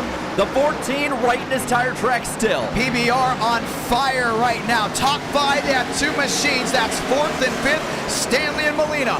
Thurston looking to track in. Cottle applying the pressure down off corner exit. Working lap 90. Again, if there's a slip up by any of them, Cottle's going to take advantage. But now, Thurston getting about half a lane higher than Mubik, trying to get the run off. We talked about it before in Countdown to Green. It's definitely going to be driver versus track. That's why we've seen mistakes so far tonight. But Braden Mubik doing a great job of minimizing those mistakes. Lap 91 out of 300. Thurston down within a 2.9. Cottle there. Stanley there. Molina's looking there. Top 4 under a second down the backstretch. Mubik starting to pull away inch by inch. Cottle not letting Thurston have any breathing room off 4. He's looking, peeking, maybe a shot, not going to happen. Thurston hit the jets and said, see ya. Now half a car length, the advantage down off corner exit. It's Vila back to 6th, Baker up to 16th. Kevin Champagne, after a poor start, has worked his way up inside the top 15. Good run so far for him, but we stay up front. Thurston having a mirrorful of the blue deuce, going down the front as they're approaching some lap traffic. Yeah, he's feeling the pressure from behind, but Braden Mubik went way up the track trying to get the drive down off. He lost about a 10th, but Thurston gets sideways right in front of the 2 through 3. And that's going to pull Cadell right up behind him, right to his bumper. Off 4, not letting him get away. Looking, peeking, maybe once again. From about 5th on back, it's all calmed down, but up front, inside the fast 4, it still nose to tail. Thurston with a drive. Thurston with a great exit. Thurston down within a 15 through 3. And now he's right a little lower than Mubik. Mubik gets the run off, but only by 2/10. Cadell looking low. One thing that Deuce doesn't like to do, that's run P3. He wants the win or nothing. He's right back to the rear end, still watching on. But as this has gone on, Stanley has cooled off the tires. He's ready to pounce down within a 7-3. They get past the lap car as well as it's side by side for second. Cadell stays high, getting the run. Thurston down low with position. Downstairs, looking to hold on to it. Connell trying to take the long way around the Dodge. Gets back to the gas. He's on the quarter panel. He's back little wheel. Connell looking for P2. He's able to get the drive off through 3. Dead even through 3 and 4. Dead even off, but Cadell has the run. And Braden Mubik has a new driver to contend with. That's the Deuce. Say see ya. Cutbird's feet goes the 2 machine. He's down within a 41. He's closing in. He's closing in quick. But Thurston's not letting him get away. In 3rd, the Burger King Chevy. He's still pulling right behind the Blue Deuce. 39 the difference, 38 the difference. He's on a roll. He's coming to the front door there, the 42. Back through 1 and 2 as the nighttime looks to be the right time. Connell's machine has come to life. 1, 2, 3, 4 up inside this 1 second range. Just a little quicker than the leader. The 2 car trying to run him down. He needs to use one of these lap cars. One slip up from Mubik and he has it. And oh, by the way, he's going to get it here now. That shoemake down to the inside. Mubik has struggled through traffic. Today, he's going to have another one to deal with. Connell has made about 2/10 every time the 42 has dealt with someone. Shoemake goes wide. Doesn't want to be a part of the battle. Connell's going to fall right in line. Maybe not. Couldn't get the drive off, but still 2-9 the difference. Bad spot for Connell. He loses a little bit of time, but he makes it up out of 2. Down the back stretch, only 3/10. Working lap 100. That's one of the wall way in the back. That looked to be Joseph Armstrong. What a save by the 20 as Chad Jeffries finds his way to the inside. Early on, this race looked a little choppy. It's come to life as the lights have turned on. And now Cadell's starting to fall a little further back. Mubik asserting how dominant his car is. Stanley back 1-2-8. He's definitely a short-run driver. We'll keep an eye on that as this race goes on. 199 laps to go here for the Nashville Fairgrounds Speedway. Connell down within a 5-2. Stanley back to a 1-3-6. James Thurston under a second. Looking to get a drive off. He gets it there. Top 3 still in a bubble. Yes, they are. And you see Stanley gets a little loose. Now Thurston looking a lane higher, trying to get the run off. Entry points, exit points, all different, should we say, between 1 and 2. But Thurston continues to work his way right to the rear of the Dodge. Drive off, that's what it's about. Connell's able to slip big time back to a 6. Braden Mubik, medium run driver, maybe so. But these race starts have definitely gone dicey. On 6/10 now is the lead. The battle is for second, though. Thurston not letting Cadell get away. That 2 car looked to be the fastest for a while, but the 14 is coming to life. Let's watch the battle back for 5th. That's Abraham Vila downstairs. Daniel Mostiller right behind. He's another one that needs a good finish. Who does he need to beat? That 42, whether it's finishing 1st or finishing 5th. He needs to make sure he stays out in front of him to keep that championship gap tight. We know they're both good at Charlotte, but this race is going to be a big wrench in the championship hunt. Yeah, Mostiller is doing everything you would think he'd need to do. He's outrunning Armstrong. He's outrunning Frank. But that 42 is so strong, he may have to go up and win this race to keep it tight. Another lap machine. Dale Greenwood most likely will get out of the way. Connell's now got company. That's the James Thurston machine once again. He's going to work his way right back to the rear. Vila, Mosteller. That's still the battle for the 5th place position. Right behind, it's an accordion line of drivers just riding around and trying to hold on to their machine. And trying to get past lap cars too. This is going to be a theme all night long. You're going to have to get past these lappers if you want to contend. Chad Thornquist back there in 10th. Kevin Champagne back there in 11th. He's another one that knows how to go from nothing to something real quick. He was at one point 1 lap down. He's now up inside the top 12. Really tight off the corner for Thornquist, but still gets around him. And I'm going to give it a shout out in 14th, holding his own. Joey Stone in that 6 car, still racing up there, trying to get it past Steinmeier for 13th. Ancient World Gaming on fire so far, still in the hunt for a championship. They both sit inside the Sweet 16. That's the Gary Owen machine back in 12th. Beautiful throwback there to the Kellogg's 5. He's downstairs, lined up and loaded, but what's going on behind that you see? Thurston has now gone ahead and put himself about a second back. Cottle 7-1, and there's nothing but clean air in front of that 42. Time's a ticking, and it's going the way of the McDonald's machine. It is going the way of the McDonald's machine, but that Coca-Cola car is not letting the one get away either. Vila just barely ahead of Demos. He gets right to the rear, back down into 1 and 2. You can see Abraham Vila just parks it down the inside lane of 1 and 2. That's where Mosteller gets the drive off. He's still within about a car lane, maybe a car length and a half between the driver in front to overtake, but so far, things look to not change. Cottle has closed on into about a 6-2, 6-1. This is where the top 2 can dogfight it out without lap machines getting in the way. It's so important where you set them up, entry, middle, or exit. And at the moment, Mubik seems to be falling back to that 2 car. The 2 slowly chipping into his lead. Ethan Stanley struggling to hold on. He sits 4th, and right now that means Vila and Mosteller have reeled them on in. It will be a 3-way dogfight for the 4th place position. Cottle down to the 5-5. He is really close in big time on the 42. How about James Thurston as well? Ty turning lap 112 out of 300. Cottle and Thurston seem to have a longer run car. Where, like you said, Mubik has a medium run car. Now that 42 slowly being reeled back into the other 2. Gary Owen, Chad Thornquist, they're going at it. This is outside that top 10. Or Thornquist on the outside lane. Watch him get the drive off as Owen goes ahead and gets a little loose.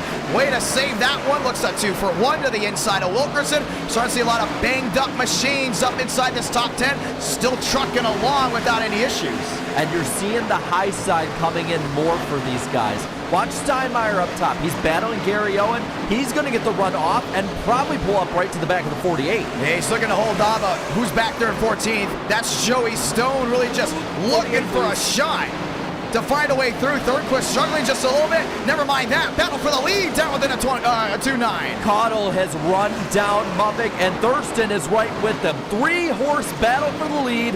None of them letting the other get away. 2-9 the difference. 2-5 the difference. Top 3 under fire again. How about more machines battling it out? Vila to the bottom. Stanley on the outside. You can't look around this track without seeing someone wheel to wheel. Vila is the biggest mover tonight. He's been up almost 30 positions at this point.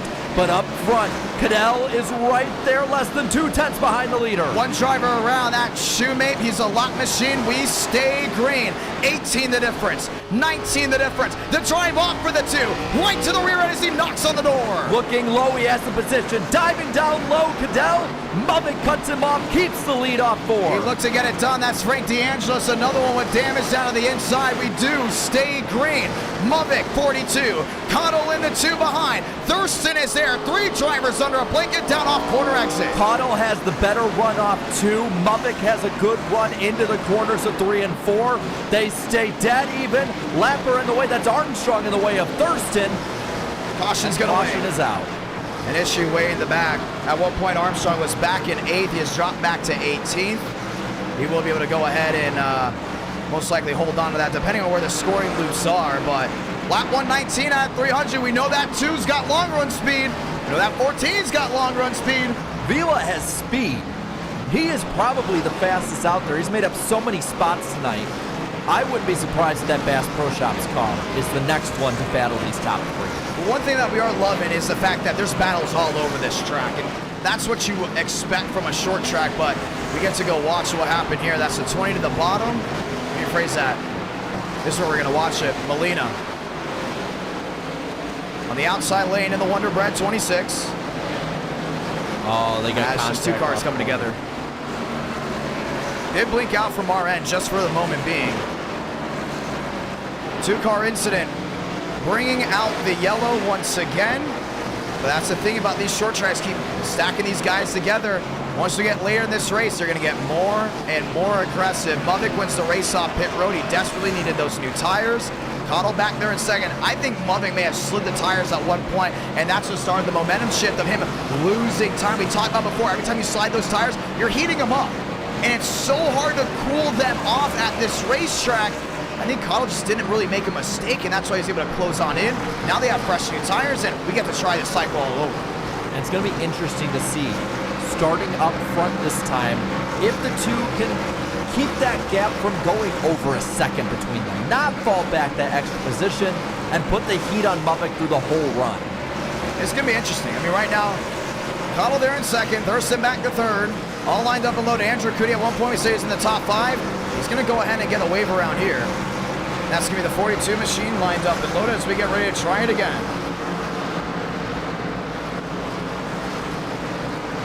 And behind the 42 and the 2, there's Thurston, Mosteller, Vila, Stanley, Kevin Champagne up to 7th, Wilkerson, Gary Owen, and we just talked about him, Joey Stone, top 10 now.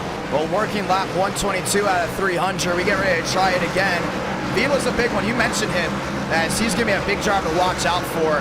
But how about Kevin Champagne? At one point, 1 lap down, right side of your screen. We can go ahead and talk about it right here in just a moment to see exactly where he was lined up. Vila's up 29 spots since the start of this race. Wow. I mean, there's no one else that's even close to that out there. You see up these top 5, 6 guys, though, not much movement outside of Vila. So you get that one car to lead, you may not see the lead again. But we're going to go ahead and get the one to go once again. This time by. Does Cottle fight Muffick for the win? Does Mosteller throw his hat in the ring? He sits P3. Thurston back to 4th. They all get on their feet just one more time as we get ready to go back green. It's going to be big. It really is going to be big. Right down into 1 and 2 this time. Best 2 tonight. Wheel to wheel. Lights on, track change and grab a gear. Lap 123, we're green. Huge run right out of the boot from the 42. The battle for second. Daniel Mosteller up high, battling the 2 down the back. He's giving it to a Wilkerson outside wall. They go around again. That's Douglas Newbigging, and the caution will wave again on the restart. We talked about it. It's going to be hard to hold on to these cars. Once again, cautions breeding cautions. I wonder if it's hard to hold on, or did somebody get into him? That's where my big question is for every caution tonight. That's big because now Mosteller's going to be on the front row. Yeah, and if he can get a launch, unlike everyone else that's been against Muffick so far, it's going to be a really fun battle for the lead. Let's go see what happened. This is the restart. Vila slamming the door. Wilkerson's been involved in issues already tonight. He's on the outside lane getting the drive off. Oh, overdrove it. That 48 back there too, he just launched up the track.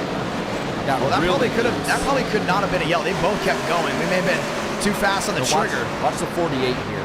He just absolutely loses it right into Newbigging, into the pack, and Bigging goes around, and that's all she wrote for the 7. Caution out once again. And we get ready to go ahead and try it just one more time. Pit road's open, but right now is the top 2 that are lined up and loaded.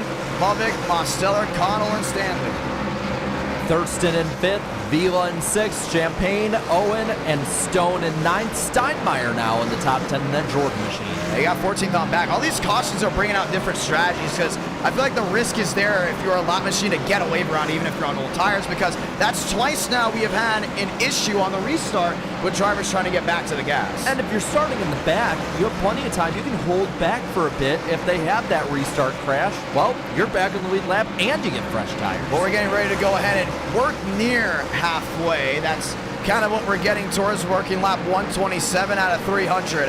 Mosteller 2nd, Muffick 3rd.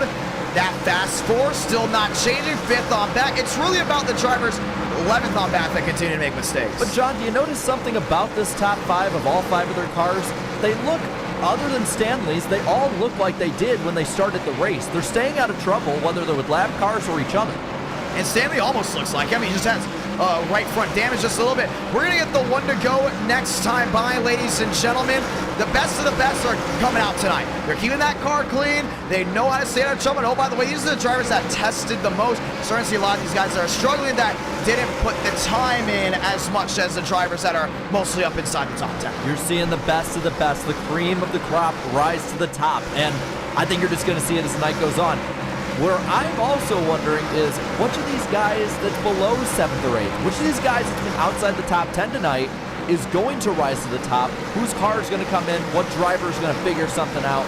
We're going to find out next time by. Gonna find out here very, very shortly. Lights off, top of your screen. Let's get ready to go green just one more time. Mubik choosing that top side. That is really the way to go, I think, on these restarts. You get the run in as the leader, get the run off on the high side, pinning a guy down. So, smart move by Mubik. Gonna be a lot of fun to see. Molina 11th, Baker 12th. David Joyner up to 13th. Underdog story, Gary Owen up inside the top 8. Don't count out the 5. I'm not counting him out. He is a solid 11th in points, and he very easily could get up in the championship battle if only a few things go right. Time to go green, just one more time.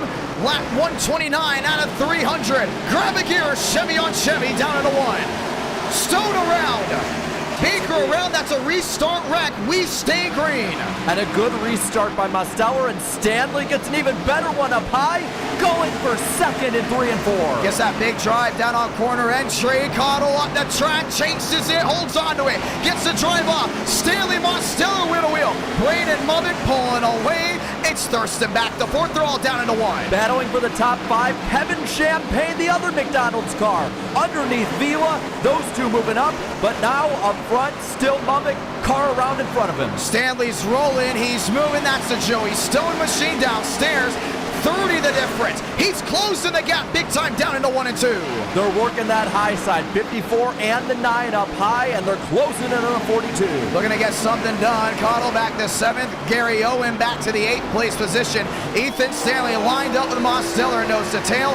Demos is still up inside that 1 second range, but Stanley is there. 2-3 the difference. Stanley gets the entrance and he gets the exit. He's pulling up less than 2 tenths behind him. That's going to be the David Joyner machine downstairs. Off the racing surface, we stay green. Mubik's got a yield. Maybe not. Chevy Toyota back into 1 and 2. And that Toyota's getting the run down low. Lost a little bit on entrance, gains it on exit. 19 the difference, 18 the difference, looking 17 the difference maybe. Stanley will not give in. Looks right back up there to lane 2, getting that drive off.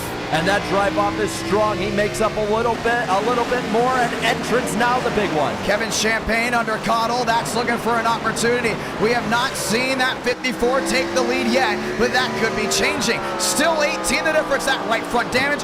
Unfazed back through 3 and 4. And he pulls right now up behind the 42. Down the front stretch. He's there. Gets the entrance in, pulls even closer, now about the exit. Mosteller, another one, closing in. James Thurston, another one, closing in. We saw Mubik slide the tires just for a moment. That's where he's lost the speed. Cottle, another one, closing in. All these drivers catching your race leader down to 1. And good exit there for Mubik, makes up a 10th. Stanley gains it back in the corner, but he's going to fall even further back on exit. Looking towards halfway here soon. Stanley still 3-5 the difference.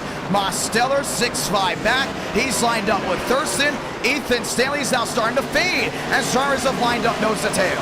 And now for 5th, Vila, Champagne, and Cotto. Cotto all the way back to 7th. We haven't seen him lower than 3rd tonight. He's going to have to try and make his way back up. Mosteller 6 the difference. Looking to the inside of that 54. Stanley's able to park it right to the middle as he gets that drive off once again, but all still chasing that 42 machine. You look back, Gary Owen all the way back to that 8th place position. Max Steinmeier to 9th. Maximus Molina, should we say, all the way back to 10th. PBR having one heck of a night. Yes, they are, but up front, it's Mosteller putting the heat on the 54. Stanley has a mirror full of the Demos car. Yeah, he's closed in big time. He's definitely knocking on the door there of the 54 machine as they line up nose to tail. But we continue to watch James Thurston in 4th, who is now back under 1 second. He was 1-1 back. Another driver that gets that forward momentum kind of out of nowhere. Keep an eye on this fast 4 down off corner exit. Less than 3 tenths now between the two leaders. Mubik, Stanley, Mosteller, less than a half second between them, and Stanley's making up ground. That's Abraham Vila under fire. Kevin Champagne, Jim Connell there as well. Stanley still looking to go ahead and find his way through the 42 machine. I think Mosteller's applied that pressure. He's being forced to drive it in deep just a little bit more. He is, and now Stanley falls back, but Mosteller keeps the heat on. It's the 9 and the 54 for second. The 42 just barely ahead. Look behind, that's Cottle to the inside of Kevin Champagne, wheel to wheel. Cottle's able to get that drive down on in. He looks to clear, he does clear. That's the Ford now looking for the crossover, not able to get it done. Kevin Champagne back to 7th, James Thurston all the way up to 4th. Vila riding along, but this is still the battle for 2nd. Mostauer looks low, doesn't have the position yet. Looks low again, staying right on the back bumper of that 54 Toyota. Gets the exit off, looking again. Yeah, he's looking for an opportunity. It's just not there as of the moment being. He's going to try the long way around, get that drive down off corner exit. Oh, he made a mistake as there is an incident with Chad Thornquist on track. All these drivers look to hold on. Not going to happen. Caution's out again. And I guess we rack him up and try again. What's going to come down to? Interesting spin by the 48. Yeah, you saw him down the bottom. We saw Demos kind of just like catch the wheel. At first I thought he was getting sideways. Yeah. Until we saw the 48 come into frame, and next thing you know, we get to rack him again. But interesting on that run, I noticed that the 54 stayed closer that time. Like the front three did not get as separated as they had in previous restarts. They just went around. They came right down, and Stanley was able to find a way through. Demos was not. Got back to the power. We talked about the new horsepower package. If this was the ARCA car, he would have been fine. Yeah. But with it not being the ARCA car, he's going to go right around. But good on those leaders for taking evasive action, no one getting damaged. So the integrity of the top guys still intact. Ready for a restart. What does this mean for Joey Stone? Waiver route. Remember, didn't get the greatest start.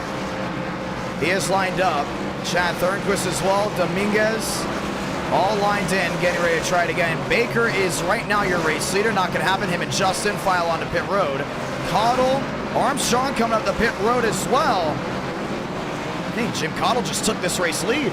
Yeah, the 2 car to the front. Now, can he hold off the 42? That's going to be big right here. Ethan Stanley back there in 3rd. Thurston back to 4th. Lap 147. We're nearing halfway. We were almost there. Just 3 more laps to get it done.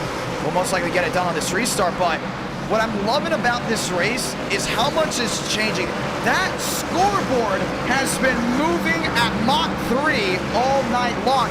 Andrew Cooney outside the top 20, 5 minutes ago, back up inside the top 15. Douglas Newbigging, he's up to 12th. You know, Kwame Scott up there too. So these guys are showing you don't have to be out if you get caught up in something. Stay the course. And we may not have had a lot of passes for the lead, but at the same time, you look at it, 10th on back, those are where they're struggling a lot. Little by little, I'm starting to see some guys get it as this race goes on. I think Andrew Cooney may have gotten something. I think Max Steinmeier found something. The PBR boys were just ready for this race. They really were, probably sharing notes with each other. One hits it, they all hit it. Let's get ready to try it again. Working lap 148 out of 300. Jim Cottle, your race leader, he's back there. We get the 1 to go this time by. Ladies and gentlemen, we get ready to go green once again. Mavic P2, Stanley P3, Thurston as well. Lights off, let's go green. Chad Jeffries back on the lead lap. Auto up on the top side. Let's see who gets the good restart on Mavic, or if Mavic can get it back if he loses that front spot. Yeah, Thurston on the outside as well. And if this driver can go back-to-back, getting it done at Darlington, then getting it done in Nashville, That's big, wide open gap heading into one hot night. That might be over a 20-point championship lead, so you've got to get him now if you're one of those guys. This is your moment. Cottle on the outside, Mavic down on the bottom, find a gear one more time, closing in on halfway, light bulbs flashing, we're green, Mavic with a bad start, Cottle with the drive down into 1 and 2. And Cottle gets away side by side now for second. That's Thurston right up top over Mavic, but Mavic gets the run, he gets into it, there's a crash in the back, that's Cooney, and a bunch go over. 2, 3, 4 car incident once again. We're gonna work the caution. This time we will be halfway. That's the 2nd, maybe 3rd restart wreck we've had. But once again, we're starting to see a common denominator here. These restarts are big. That's Ethan Stanley that went around. But the caution came out. I think he should be okay. Well, let's see what happened, though, between them. Left rear damage. Time to try it again. There goes a car now into Armstrong, getting a little contact between them. Lost the restart. Max Verstappen forced it 3 wide down the bottom. Cootie right in the middle, and no, he was on the gas before that. I guess you could call it the plateau. And then what happened? He just Caution's out. He just lost it. Yeah. Let's see. Doesn't look like anyone up front hit him. Now I want to point this out. So we put out a TikTok just a couple days ago.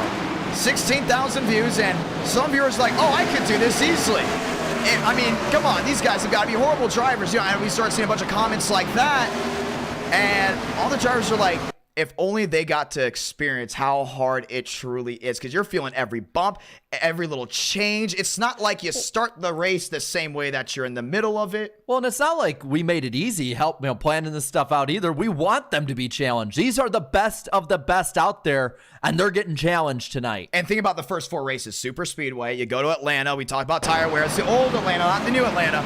And then all of a sudden you throw it into Darlington, and hey, you want an easy race? Not going to happen. You're going to the Nashville Fairgrounds Speedway, and that's what's great about this series. If you're new to it, it may look rookie, I guess you could say, but in reality, it is so hard to hold on to. We've had viewers before that tried iRacing. After watching NR, they've all said, wow, how do they hold on to it for so long?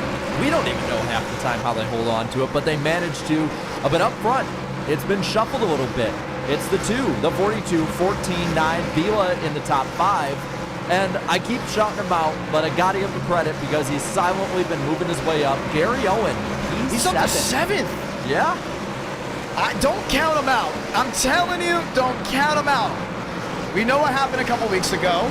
Put out a tweet. Frank D'Angelo's had choice words to say about him. Put the tweet out. Some went to the defense, some didn't. Gary Owen said, I'm not going to be just a content creator. I'm going to go out and I'm going to win. Right now, he is beating Frank D'Angelo's on track. And he has been solid all night. He has been in that top 10, I got to say, almost all night. Short track racing, hey, it's going to be tough. This is the first short track on the schedule. It's one of the hardest short tracks. It's America's favorite short track. But even if you go to the fairgrounds in person, you can see how much of a struggle it is even for the late model guys to hold it downstairs on how abrasive it really is. Dodge Chevrolet, row 1. Chevy locked out, row number 2. This is going to be a lot of fun. We got a great restart right here. Cottle has got to get out in front of that 42. I'm starting to see a trend here. Drivers that are taking the pole, they're choosing the outside lane.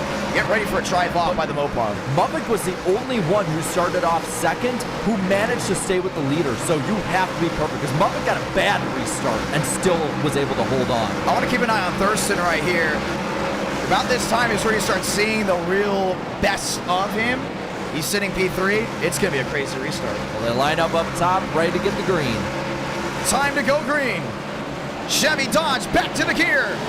Green again for the Music City. Cottle down into 1 and 2. That's Mubbock downstairs. Still about even through the center of the corner. Great restart by Mubbock. He pulls side by side, dead even. Maybe a nose ahead of the 2. Hey, still not going to give in. 1 around way in the back. Douglas Newbigin. We stay green. Cottle on the outside lane. Rolls the center well. Gets the exit well. Gets the drive contact. Mubbock down to the inside. He's able to save it through 1 and 2. But a bad entry gives the 2 the lead now as the 42 goes back underneath them. Gets loose off the corner. Has to relinquish. Oh, he's struggling. He slid the rear tires. Now he's under fire. That's Thurston right to the rear end. Looks top. Look bottom. Can't get both. Back to the line. 158. And the deuce says see ya. Demos and Champagne side by side for 4th behind Thurston. Thurston trying to hook up the high side so he can get to 2nd. At the start of the race, Thurston looked to check out early on. Braden Mubbock took that roll tonight. It is now Jim Cottle out front. 1 around. Matt Steinmeier to the inside. Hit there by the 3. Relaxed yellows are on us. If he's able to get it going, we will stay green. They call it Let's Stay Green. 159 out of 300. What car has the 3 not hit? We don't know. But up front, the top 6 have pulled away. They're trying to keep it safe up front. And Thurston trying to get even further. Relaxed yellows on. They called it enough early on. They said, let's find the best and let them race it out. Mubbock down within a 2-9, looking to close on in behind. James Thurston up to that 2nd group. Moss Zeller, Kevin Champagne, Abraham Vila behind Joey Stone. Wasn't he just a lap down? He's up to the 9th place position, huddling inside that top 10. And right behind him, you got Jeffries, Owen, and you got Armstrong, a championship guy trying to bring his night back to life. Now side by side, the 88 and the 25. A lot of damage to the 25, but he keeps chugging. Now, we talked about Baker a lot here tonight. He's fighting Dominguez downstairs, and that machine's not able to get the drive off. It's still that wheel-to-wheel battle. What goes on up front? Mubik down within a 2-2. This is not over. Mosteller closing in. Thurston closing in. Throw the champagne in the ring, and the top 5 is under a bubble. And Mosteller needs to make up these spots on Mubik. He's right up in the battle with him. He has to finish ahead of him if he wants any chance at the title moving forward. No drive off for the 2. All carry to the 42. It's Thurston down within a 4-1 now. You got to the driver. Can you find a way around him is the real question.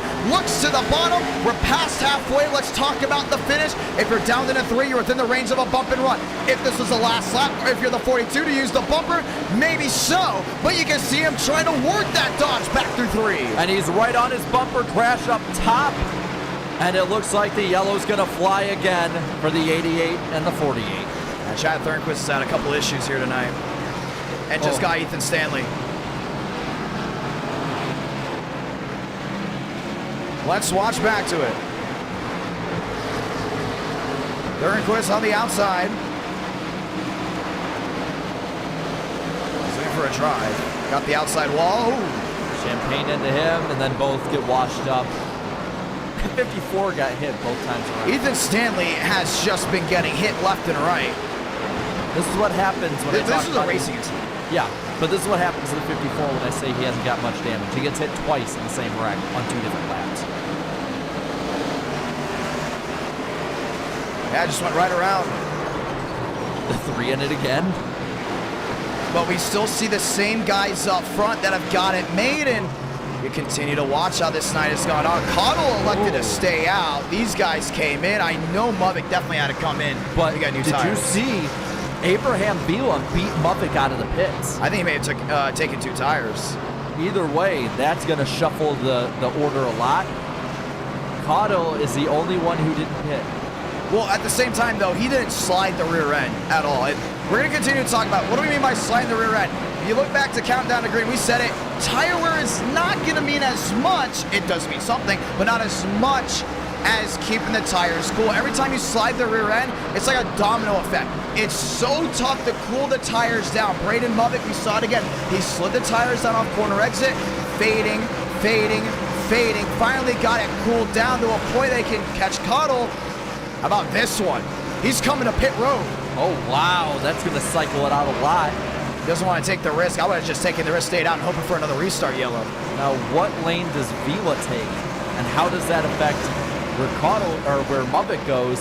And also, Demos will be on the high side, which has been the preferred line tonight. So I think we're just starting to heat up this fight up front. We might see a shuffle here. I mean, if Mubik can bring the fight back to Abraham Vila, and go back with a wheel as Douglas Newbigging. What is he doing? He's been trying. It's so tight here on the back stretch and the front stretch. A lot of these guys just trying to find their way through. I want to point this out. If he's able to bring that fight to the 1, it could open the door for the 14. We've seen Thurston do that. Let these guys fight it out, and then you take the opportunity. So we're going to watch on for it, but you get lights off here, ladies and gentlemen. We get ready to go back green. Working lap 169 out of 300. And our night in America, feeling victories all year long. The Sparks have flown big time for the high banks of the Nashville Fairgrounds Speedway, 12 blocks from Broadway. They're partying over there. But right now, it's something but the sights and sounds as we get ready to go back green. So Vila up top. Daniel Mosteller lines up right behind him. It might be a fight between the 9 and the 42 for second as they get off to this time next time by. Time to find a gear. If you're Abraham Vila, show that you belong in victory lane. Show that you belong to fight for a championship up in Chicagoland. Grab a gear, green again from Nashville. Vila had a little contact in the wall, so they're side by side. He floats up the racetrack. Mubik grabs. Oh, he goes around. He's around. Single car spin. Joe, save it. He blinked out. Goes right around. Everyone's able to hold on to it. No one hit the wall. We stay green. Championship implications are fighting back down to 1 and 2. And Daniel Mosteller's up to second, right behind Vila. One mistake, say goodbye. You're going to need a restart. Mosteller to the inside. Thurston on the outside. Abraham Vila. 2 tires may be the way. He takes the lead and holds on to it. And Thurston trying up high, got loose side by side now for second. It's always entertaining, but nonetheless, you see another one around. That goes Chad Jeffries in the wall, and they will throw the yellow this time by. That is going to change a lot.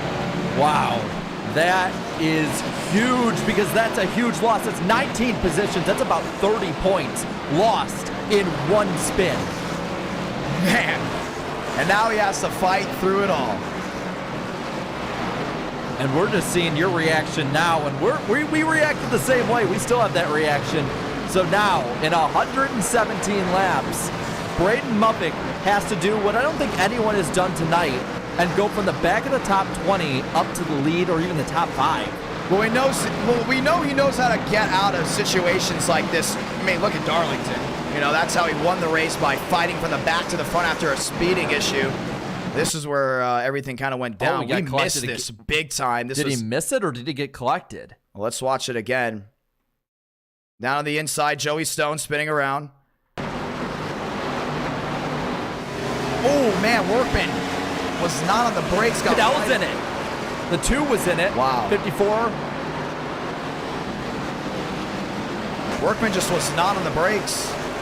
That's the second time tonight. Poor 3 cars caught up in every incident tonight. It's not his fault. Short track racing into the point where you don't have to have a clean car to win. Aerodynamics isn't really the biggest question tonight, but you got to worry about that engine, that radiator, and these guys have taken big hits to the nose.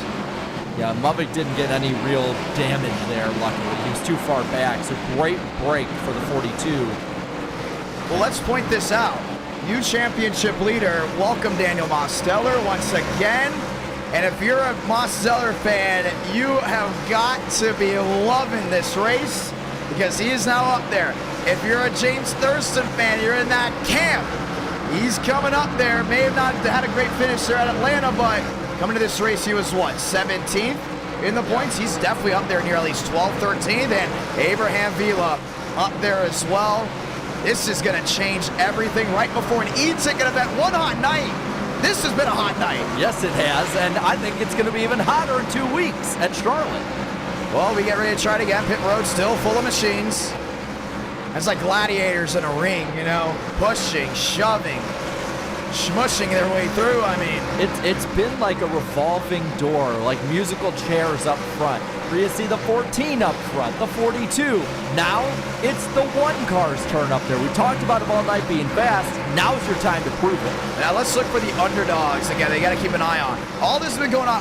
I don't know why we love to keep talking about them, but maybe because the drivers have talked about this driver saying, oh, he's not that great. You know, we can be honest about it. They said that. Gary Owen's still up inside the top 10. And he's avoided wrecks. His car is clean. Andrew Goody, who came in here 6th in the standings. Something happens to Demos up there. He's in the middle of the championship fight. This is almost turning into roulette for about 6 on back. I mean, yeah. 1 second you're a lap down, next second you're an 8th. 1 second you're a lap down, next second you're an 8th. Max Swearigan, he's in the top 5 now. Jeffries, 6. Steinmeier. Molina. Huge cast of characters shifting. You got Muffick now in 11th. He managed to stay out.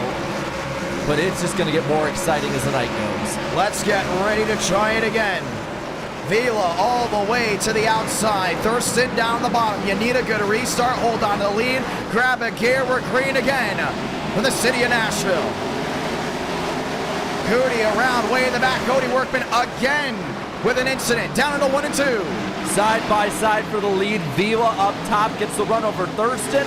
He hits the wall a little bit. The battle's between Molina and Mosteller for 3rd. Mosteller gets it. Thurston wants to find a way through. He's right to that rear end. He's looking back down at the bottom. No deuce. Now Mosteller jumps to the outside lane. Looking for a drive off. Top 5 under a bubble down off corner exit. And it's a close bubble at that. Thurston looks low. Goes high over Vila. Trying to get the run off. He has the position. He's got the drive. He's got the power. Is he able to get it done? Not just yet. Still not able to clear. It goes to 1, down through 1 and 2. And now Thurston going to try and fly up top again. Mosteller a lane lower. Vila runs away. He's looking top, bottom, looking for a way through. Thurston back down that inside. He's able to creep on closer towards that quarter panel. Wheel to wheel still. Vila, the drive off the outside lane, able to hold on to it. Everyone on their feet as they continue to fight it out. James Thurston in the lead down off corner exit. Vila tried the crossover, looks down low, but all he has is side-by-side with Mosteller. Yeah, he's still looking for something to work, but Demos has got to run. Steinmeier outside wall. Way, way back. Will drop outside the top 10. Mavic has creeped back to 8. It's Thurston. It's Mosteller. It's Vila back there in third. Molina right to the rear end looking for a way through. Vila might have overheated his tires. He's falling back, but Demos, he's going to the front, right behind Thurston. Max Swearigan is closed on in as well. This is one of his better tracks. Mosteller, can he find lightning in a bottle? Can Thurston hold on? Both these drivers have been inching for a win. The drive off corner exit. Chevy top 3. And don't look now, in 7th you have Mavic, but the battle now is for 3rd. Swearigan down low, gets a little contact, and Vila gets the run off. Gary Owen being passive. Armstrong starting to get a little passive as well, as 7th on Ford has been on the loud pedal since we dropped the green flag.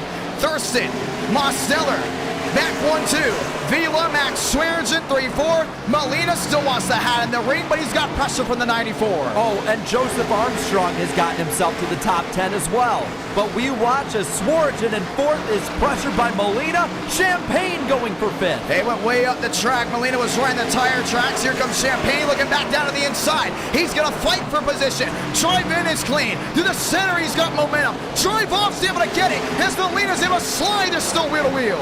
Battle for 5th heating up. Down low, Champagne. Mavic looking to shoot the middle. Won't do it. Looks low. Champagne clears him. Swearigan loose. Yeah, he got loose out of the inside. He's able to collect it. Still is able to find a pinpoint on entry. Maybe not. Wins it. Sliding. Save it. No, he's not. It's into Mavic. Caution's going to wave again. And just when Braden Mavic started to make his way back up, more damage to that 42 car. These cars are built like tanks. That's the big thing. That's why he's able to keep on going. But this is why you don't want to get mired back in the pack, because you can make your way up front, but those guys that you were ahead of before could spin out right in front of you. 187 out of 300. We said this was going to be a race of who can fight the best. Molina, what a run for him. Kevin Champagne's had a fight, the good fight. And oh, by the way, they're coming to pit road. Remember that 2-tire stop by Vila? Put 4 on him now and start bringing that fight back to the 9 and the 14. And boy, it has been a fight so far. But watching up front, they are all diving down. Does anyone stay out? Let's watch this green flag pit stop. We know what happened with Max Swearigan. He went around. As we get ready to go ahead and watch what's going on. That's the Kevin Champagne machine. He's down and in. That's the Gary Owen machine as well. Mosteller, James Thurston, that's the 42. All down and in as those drivers behind will get back on the lead lap. John, if I'm not wrong, I think I just noticed Frank DeAngelis is out of this race. No, we just got a message from him. He said he got maybe another 15 minutes to repair it, but he's basically out of this race. Unless he get a couple cautions and make up 2 or 3 spots, he's pretty much done. Yeah, and championship-wise, he's going to fall back a lot after tonight. Big time. Race off pit road. Looks like Thurston got over Demos, Vila, Champagne, Mavic. And that's your Fast 5 heading to the restart. Let's get ready to try it again. Thurston, your race leader. Mosteller, the second. Braden Mavic, talking about not giving up. The no in him. That's the big thing. So we talked with Tyler Tinsley before, and he said Mavic can't stand the setup. He is struggling. It is difficult. But he said the same thing for Darlington, and look what happened. Yeah, he ended up winning that thing. And what was happening earlier? Yeah, he was struggling, but then he was also winning. Yeah, so want to keep an eye on that. Sometimes when drivers complain about some things, it's not exactly the end of the world, but at the same time, he's definitely got the speed to go to get something done.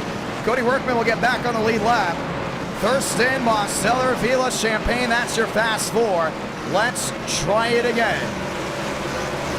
Now Thurston has that high side. That's been the launch-off point. Behind him, Kevin Champagne. Now if Champagne gets his nose out there, he's going to be hard. Ronnie Scott on pit road. William Schmidt as well. Those guys have all worked their way off, and we will try it again.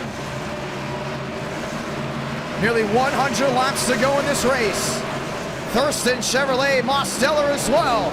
grab a gear, racing again for the fairgrounds. Great restart by the 14, shoots out like a cannon.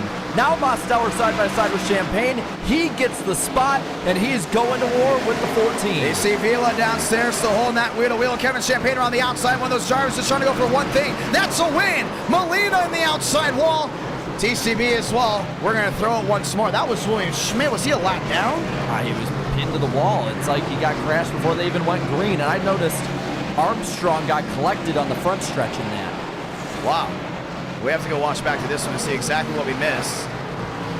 So he was riding around. Now on the inside, a lot of damage. Just looking to make it through. No, never mind. Let's go ahead and watch back again. I'm curious to see exactly what happened. Yeah, what was he doing? Stone went around. Yep, but stays out of the way.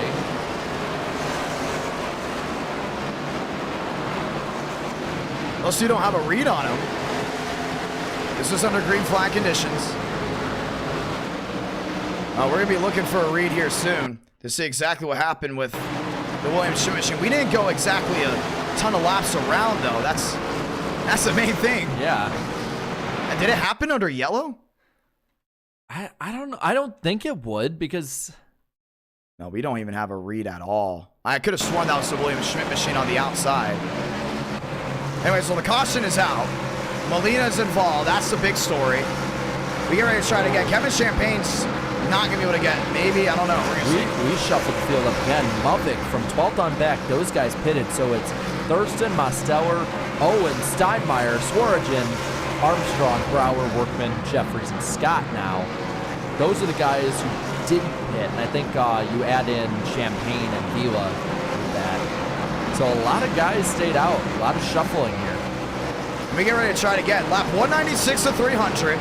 We're closing in on the final 100 laps of this race. So we're coming down to the point where it's like, okay, what do you got? Do you have anything at all? I mean, right now, if your Nemo's still there in second, Gary Owen's now up to third. You got the one to go, most likely this time by. How are you going to shuffle things about? That's the big question. And you got these guys back there, too, like Muppet, Bigging, who have been up front. Stanley, been up front. And a lot of these guys can't get back up because they're getting collected in other people's messes. Let's try it again. Pit road still full of machines. Brower, Workman down there as we get the one to go this time by. Does anyone have anything for James Thurston? He has won the most races at this track than anyone in NR9 in America. Mosteller has definitely gotten his feet wet here as well. Has crossed the checkered flag, the race winner before, and they're about to dogfight it out on this restart. The top side has been really, really good tonight, but Mosteller has been good at keeping up after that. So, going to be pretty even, I think, as they get back to the backstretch next time. Let's try it again. Lights off on the top. Molina not happy there with Burns way in the back. Maybe having some tempers flare. We talked about it before. Chevy on Chevy, row 1. Toyota on Chevy, back to row 2. Find a gear. We're green once again. Solid restart again by Thurston. He launches to the front. Mosteller goes to second. Gary Owen goes to third. Yeah, Max Swearigan all over the rear end of the 5, trying to find a way through. He's able to step out and hold on to it. That's back with a wheel of Steinmeier on the outside. All lined up, still trying to get back to the gas. Mosteller there. Vila in the outside wall. Joey Stone again. And we're going to throw another yellow. Well, at least we made it to 100 to go. That's positive. We're struggling back there, but our main thing is it looks to be the same guy. I've seen Joey Stone struggle a lot at this track. We didn't see him practice a lot as well. And you got to keep an eye on that. I will say, though, a great restart by Thurston. Really good restart as well by Mosteller, keeping pace. Top 3 stayed the same. Yeah. Let's go see it again. Watch the restart. So, I mean, he started off well. He kept up with Mosteller and Vila. This is right around where it all happens. Watching it again. Oh, that's Kevin Champagne. Yep, Champagne got, oh, yeah, and then it's those cold tires. I'm starting to see a theme here. Every restart, the guys that pit towards the back struggle every single time. So what do? Do you pit now and then hope you don't have to pit the rest of the night? I don't know, but we're starting to see the same thing out of those guys back there. And once again, we're working now 99 laps to go. What they're doing is He's coming to pit road. They want to get the fresh new tires. And what do? They get right on that gas. The problem is, with how high banked this track is, with how, quick the transition is, it's not an intermediate where you get a little bit of time to go through the gears, get down to 1 and 2. Everything is quick. And that's why you see the best of the best in NR9 America struggling left and right, because next thing you know, you ran a couple laps on the hot tires, right? You're able to mash the gas a little bit harder, you get a better feel for it. Next thing you know, you get a restart, you do the exact same thing, and your car doesn't like it. You go around, and you bring out another one. Well, and I'm watching how they shuffle out, and on the restart, Mubik's going to be stuck on the bottom again, which is where we can see in a lot of the issues. Armstrong is going to be up top. So, again, shuffling up this championship fight. We know Frank has gone many laps down, but these three, Mosteller in second, Armstrong in sixth, Mubik in seventh, they're all still in the thick of this thing, and they could very easily let everybody back in with just one mistake. And now we know there's been a lot of caution. Let's point something out. This is about to be the shortest stream. We've been streaming for just 2 hours. Not joking. So let's look at it again. Less than 100 laps to go, about 18 seconds, 19 seconds a lap. If we get that long green flag run, we start cycling guys out again. Let's start looking at the opportunity for, let's say, Max Swearengin to get a run, because he didn't struggle. He struggled a lot in the day. Found something here at night. He's up to 4th. Max Steinmeier as well. Joey Stone's been struggling. Once these guys towards the rear end start figuring it out on these restarts, we're going to get a long green flag run. I think we're going to see a finish on a long green flag run. I think we are too. It's just a matter of getting these tires heated up enough that you're not spinning out when you get out of the corner. That's going to be the big thing. We're going to keep an eye on how everything goes down, but once again, 1 to go, back out. James Thurston, Daniel Mosteller, let us know down the chat below. Are you Team 14? Are you Team 9? We talked about the fans have been loving that 9 machine to see if he can find victory lane. We get ready to try it just one more time. Fans on their feet, they're happy, and our night is back in Nashville. Doubled up down the back stretch. I'm watching that 20 car up top. He's spent all night getting back up there. He's in the preferred line on the restart. He's the guy I'm watching. Chevy, Toyota Chevy, that's the Fast Four. Let's go green just one more time. And shooting out again is Thurston, second Mosteller. Now the battle for third is settled. Swearengin has it. Gary Owens struggling, holding on, maybe not. That's the 20 of Armstrong around the outside. He's continued to have internet issues. He's had it all race long. Swearengin up to that second lane, looking for the drive off. All lined in, 206 out of 300. And Mosteller trying to keep pace now with that 14. Only 2/10 between them as they go down the back. Again, the drive down off corner exit. Max Molina, see ya. Alt F4, he's out of the race. Joey Stone up to 9th, but still Joseph Armstrong struggling with internet. He's back there and forth. He could get penalized for that. Keep an eye on it. And behind him, Braden Mubik back to the top 5. Well, looks 4th until he blinks back. And now the 42 setting sail on the 20. Thurston, Mosteller, that could be this fight all the way back to the checkered flag. Max Swearengin lines up near the outside lane, up near the outside wall. It's Mubik down the bottom looking for a way through the 20. Mosteller creeping on in to send the difference. If you're Demos, you got to get to the lead now because that 42 is coming. Now he goes down low, 2.5 tenths down to 2 tenths off. Well, this is the biggest opportunity to find something. If you're going to get a long green flag run tonight, it's going to be in the closing laps, and that's exactly what we've got here. Mosteller, Swearengin, Mubik, Thurston. If Swaggy gets to the 9, he's got to be aggressive with about 50 to go. If the 9 gets to the 14, you got to find a way through right now because 4th and 5th, they're coming quick. But don't look now, that neon 42 is on the move. Up to 4th, Braden Mubik looking to try and catch the mystery machine. Max Swearengin there in 3rd, 4-8 the difference. Daniel Mosteller is there, 16 the difference. Back down through 3 and 4. He takes a wider arc through the center of the corner. The drive off, it's all the way the Coca-Cola Chevrolet. And a little bit of a loss, but now he goes up high once more, just a half lane higher at the 14. Lap car Cootie out of the way. Demos trying to catch him. Oh no, he's slowing down. Machines around again in the back. Caution's gonna wave. Max Swearengin this time involved. Spencer Burns. Braden Mubik. got damage on the nose. A lot of damage on the nose. What happens? Yeah, he was fine before. So Burns went around on the backstretch with Workman.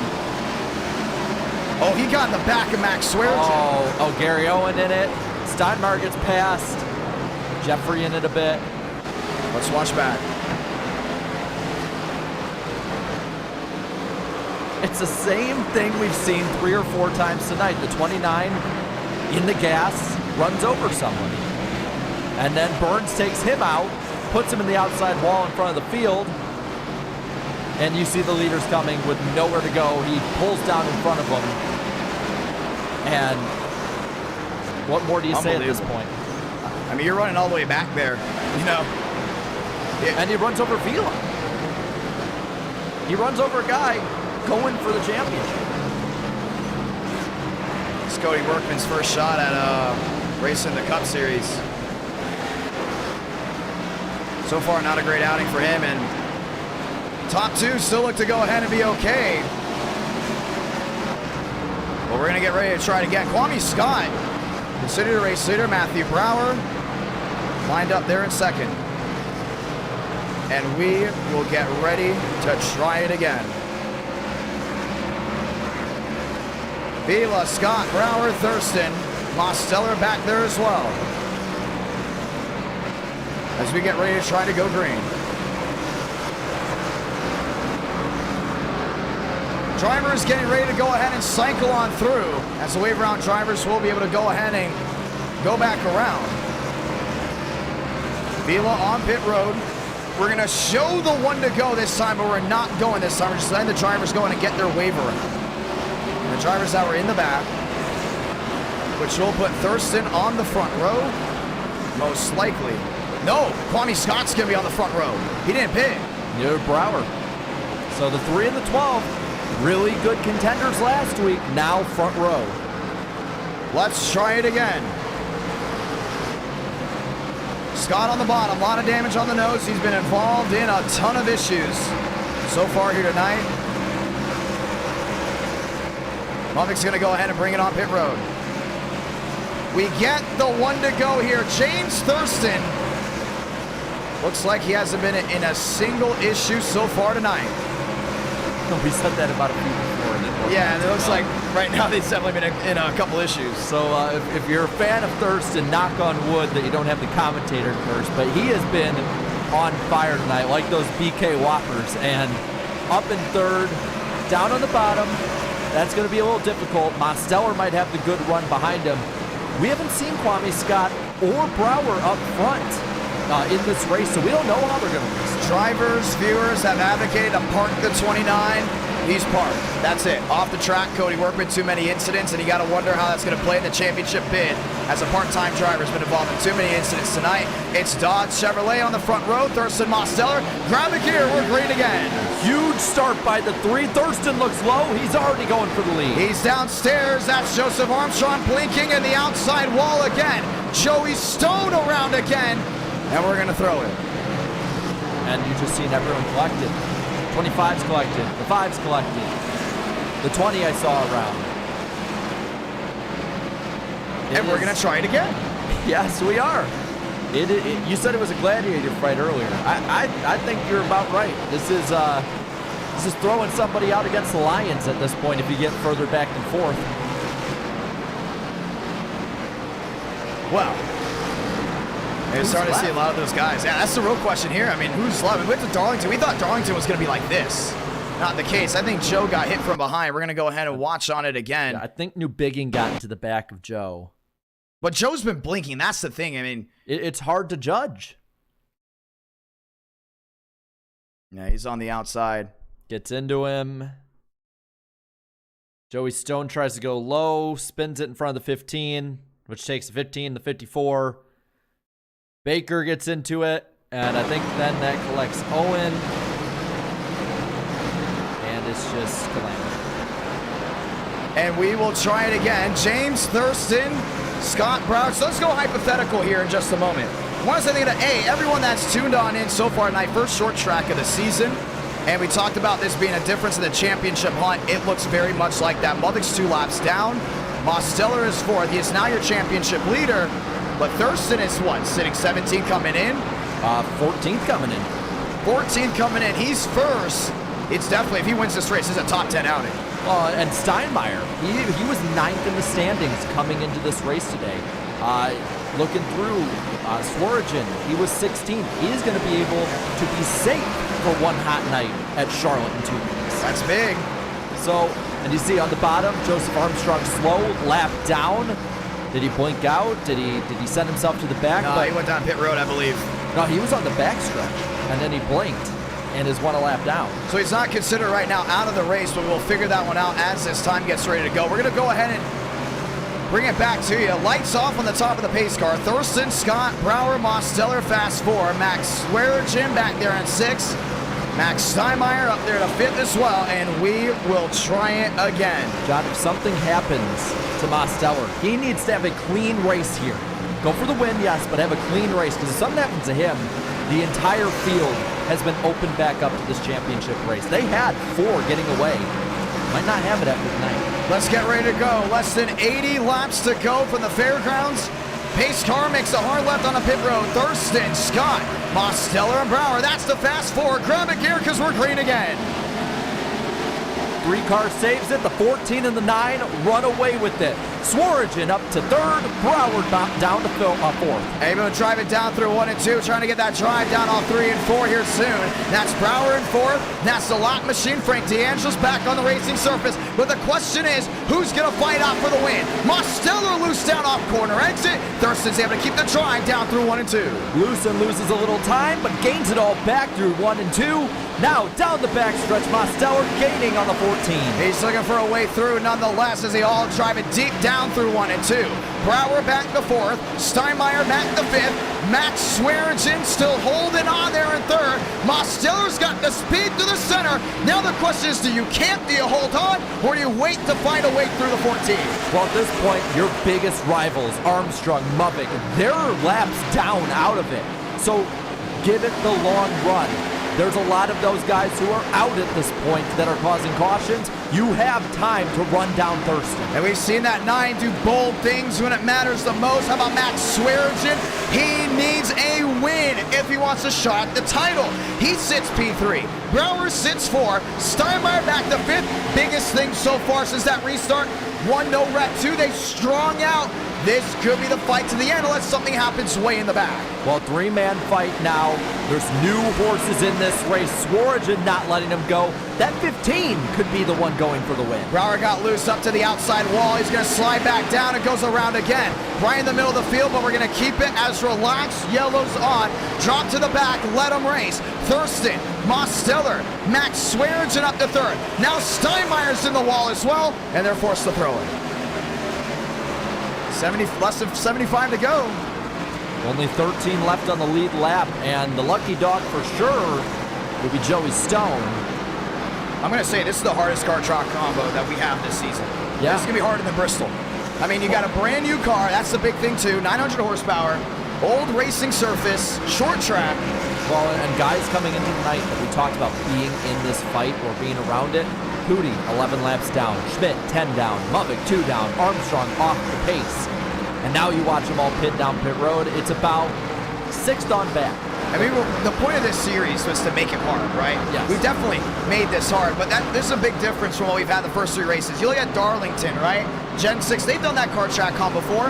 Where? Southern 500. They did 500 miles with it. It was tough, hold on. They tried again with 400 miles, 4 cautions, right? Atlanta, they've done that car track combo a lot. But with this brand new car, you all know how many weeks they've had to test with it?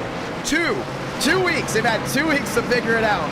And so far, you can see there's still a lot more to figure out from a lot of these guys. Here's the big thing, too. This is the car we're using for the championship at Chicagoland. Yes. And here's the big thing we want to point out. Drivers, we've caught them already testing for the championship. Their biggest thing now is learn from this race, bring it to Charlotte, hope you have a great finish at Talladega to have a shot because you need to do well at Chicago. This is interesting, John. We see people pitting in waves. The top 5 are the only ones who have stayed out. Thurston, Mosteller, Swearigan, Wilkerson, Baker. That's your top 5 heading to this restart unless one of them pits. And the first one who didn't pit, it looks like, is New Biggin. So he could gain a lot of points tonight. That's right. We're ready to try it again. Lights coming off this time by. It has been the Gladiator show here at the fairgrounds. A lot of horsepower, a lot of struggling, but we're getting ready to go ahead and have a great finish here. Now, we've seen it before, that bump and run off that final corner at this track. It catches you out of nowhere. Armstrong down a lap, Brower, Stone as well. 2 short tracks this season. Douglas New Biggins up to 6th. Yeah, he's still in it. We thought he was out earlier, still in it. Owen, he's in 7th. You got Steinmeier. Justin Champagne made his first appearance tonight. And from there on back, it's just a slug match. Well, it's going to be a lot of fun. They've actually put the lights back on after we took them off. So drivers still going back around to get back on the lead lap. Pit road has been busy. Very, very busy here tonight. And we'll try it again. We got to ask down in the chat, who do you think's got a better opportunity now for you as well? Either the 14 or the 9. I got my chips on the 14. I'm watching Wilkerson. He's not been in contention all year. He's finally got a shot. I don't want to say it again. I shouldn't have said that. But he's still up there. He's got a shot. Yeah, he's got a shot. He's kept it clean, kept it fast. He's one of those PBR cars. So I'm looking for 43 to be a dark horse to get this. And again, I gotta say, if you're Mosteller, do you go for the win at all costs, or do you look at the big picture? Yeah, look at the chat. They're talking about the 43 as well. Jacob Wilkerson has never won a race in anything under the NR brand. Today could be his first time. Let's find out. Yeah, biggest stage to do it on. Thurston 14, Mosteller 9. Find a gear just one more time. Grassroots racing on a Tuesday night. Again, the 14 fires off this time. Now Mosteller in 2nd. The battle for 3rd. Wilkerson trying to get it. Trying to get that drive down off corner exit. That's Matt Swearigan with a peak downstairs. Not going to be able to get it. For this time, they all seem about even through the center of the corner. Thurston with a drive. Mosteller with a great exit. 22 the difference. Working lap 234. Mosteller closer than before. Now right behind Wilkerson is Swearigan and New Biggin in the top 5. And that's another driver that's been all over this track from the back of the field to the front up inside the top 5. Mosteller 2.5 the difference. Looking for a drive off. Not able to get it. Thurston pulls the gap to a 3-1. And now the gap is starting to pull even closer together. Less than 3/10, less than 2.5 tenths. Max Swearigan holding on right behind New Biggin to the inside. The peak, the sniff, not able to get it. Mosteller is there, coming down off corner exit, still stuck in his prey. And it's even between the top 3. They're starting to pull a bit of a gap. Top 5 are getting a bit of a gap.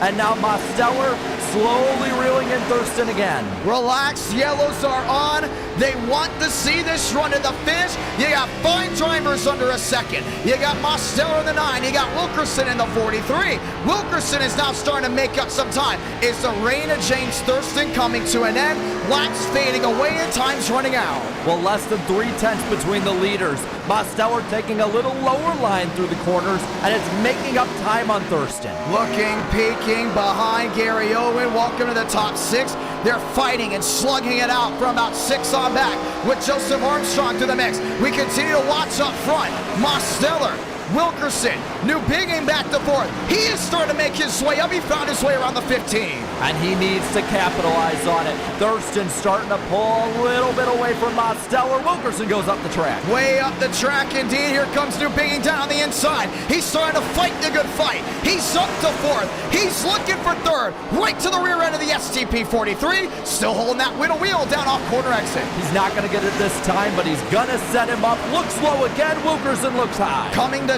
what it looks to be 60 laps to go here for the Nashville Fairgrounds Speedway. Mosteller 2.5 back, battling it out. Still the dogfight for 3rd. New Biggin downstairs, rolls to center well, hard on the throttle. Is able to take it 3rd? Yes, he is. He's back across the line and into 1. And look in front of the leaders now as the 3rd place battle's been shot.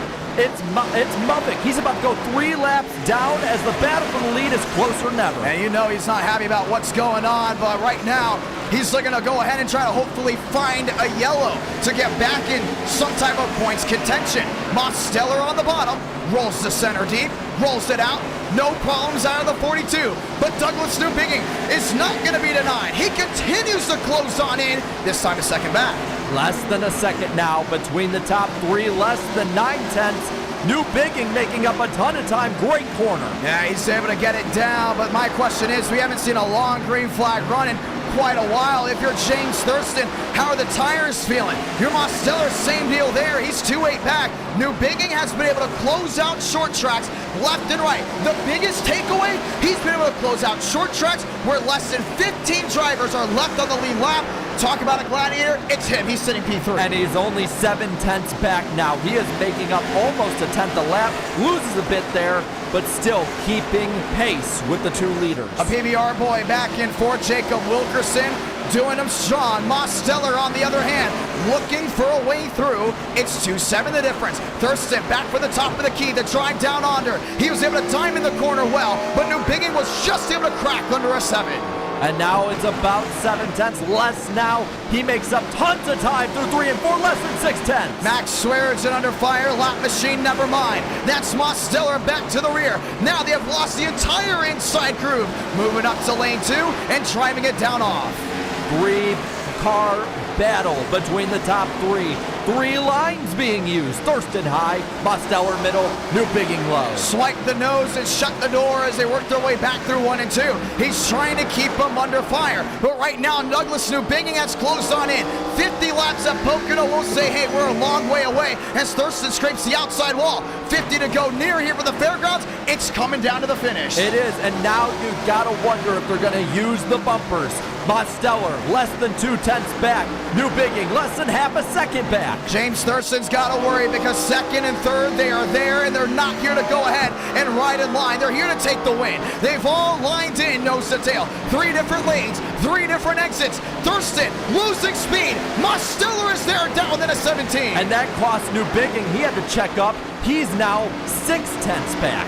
Newbigging still 6, but still has some time. Time running out, indeed. But if you're Mosteller, you're licking the chops. You're there. You're in an area to bump and run, but you want to get it done cleanly. Last thing you want is a bump back. Nose to tail. Next time by, 50 to go.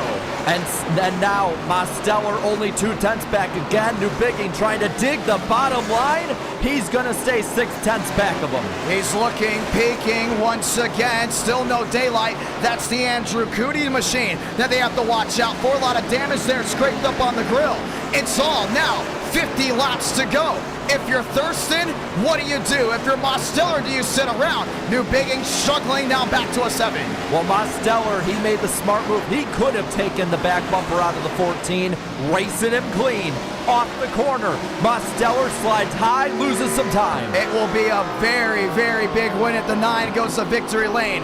We've seen it before in the chat. They always lose it, but James Thurston has a great following as well. He wins so many times in NR9 in America, the most winningest driver as of now that public streams. He gets to drive off, time ticking, top 3 still under a bubble. But Newbigging is falling back. I think he may have overheated his tires because he's now over 7/10 back, almost 8/10 back.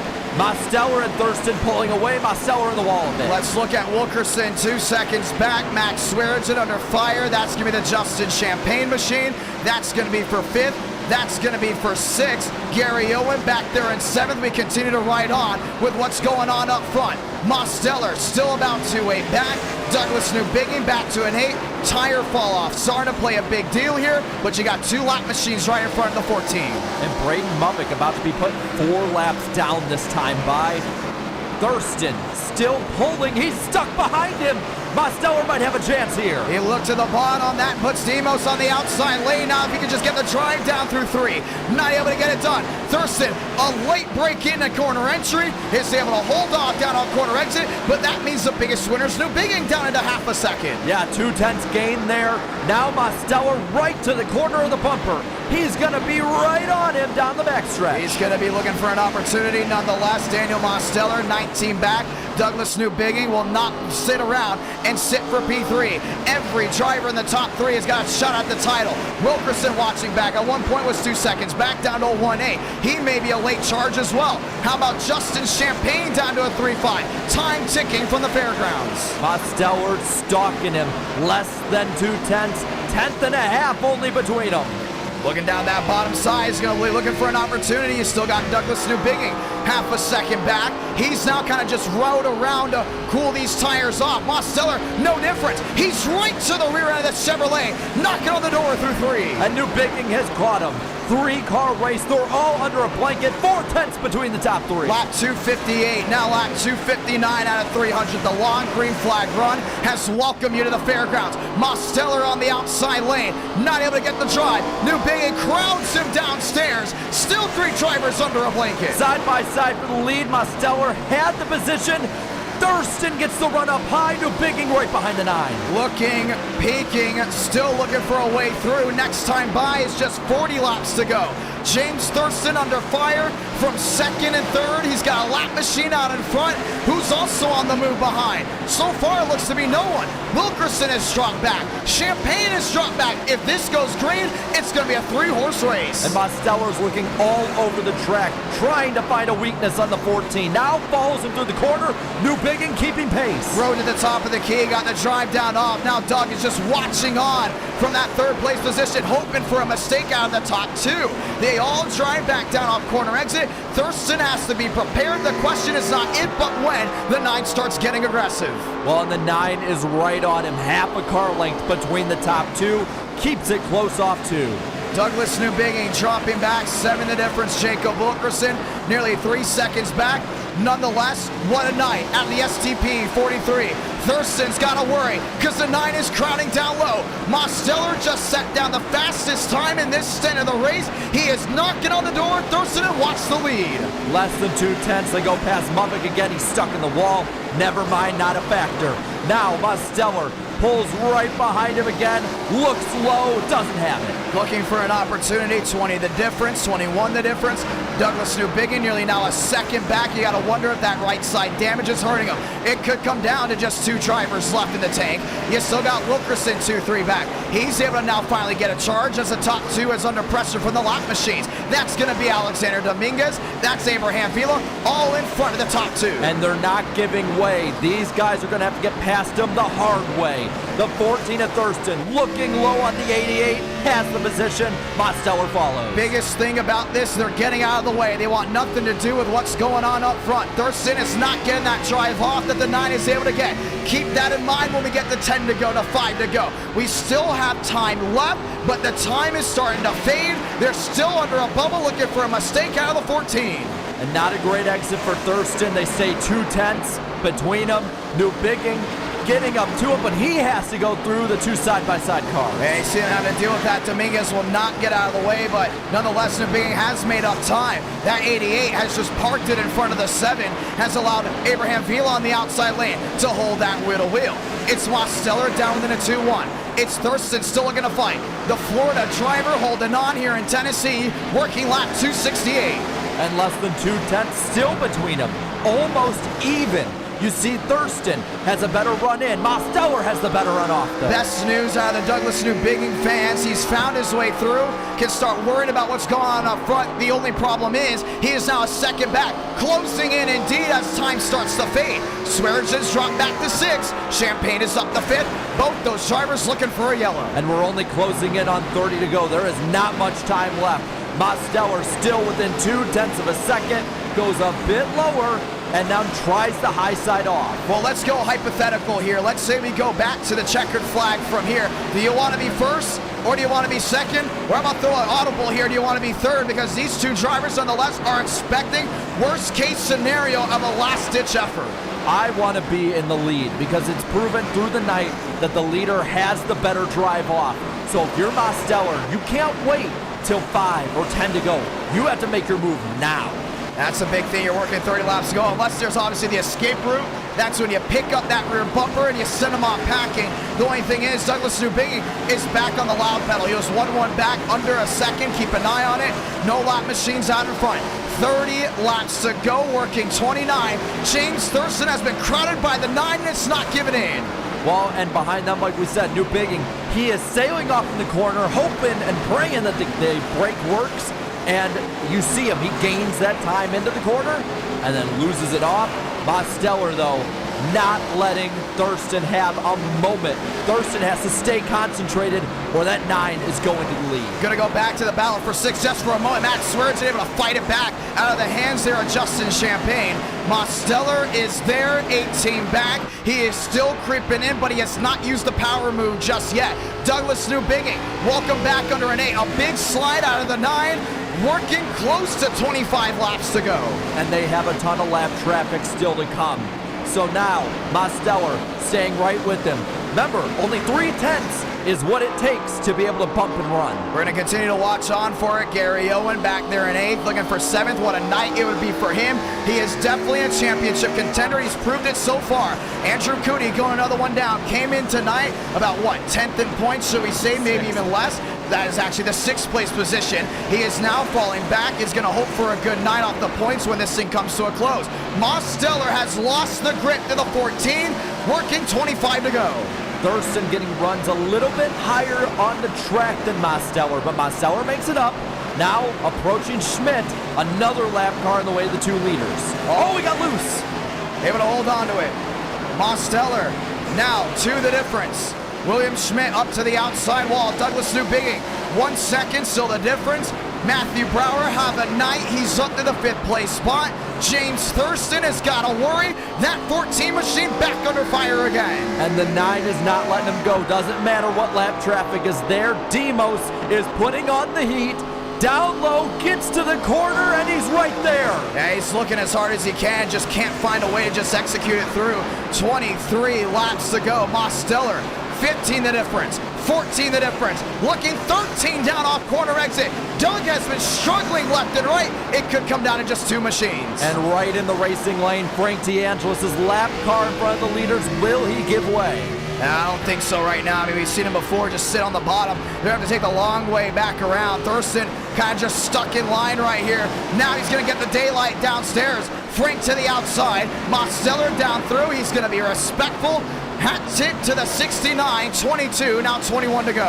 And Mosteller's right there, 1-3, 1-5. He is staying within a 10th and a half of the lead. And so 18 the difference, he knew Bigging. So about a second back. Best case scenario for him, the top 2 take each other out. Worst case scenario, a tiny bump and run. He settles for P3, have a night for the 7. Thurston, Mosteller, 20 to go from the fairgrounds. Mosteller earlier had a small slide, gave up about half a 10th, but he's gained it all back as they go down the backstretch behind the battle for 6th between Justin Champagne and Gary Owen. And they continue to watch on. That's Jacob Wilkerson in 4th. Matthew Brower back to 5th. That's Justin Champagne back in 6th. They're riding around, have a point stay. They want to cash the check from there. But it's still 19 laps to go. 22 the difference. 23 the difference. Mosteller still is not even a close in. He's within the bump and run range. But the question is, can Thurston drive it in deep enough through 3 and 4 to avoid it if that is the situation? Well, and here's another one. With 18 to go, they're going to come up on lead lap cars that could go a lap down. Swearengin, Jeffries, Stanley, Baker, maybe even Joey Stone. So they're going to have to contend with some fast cars, too.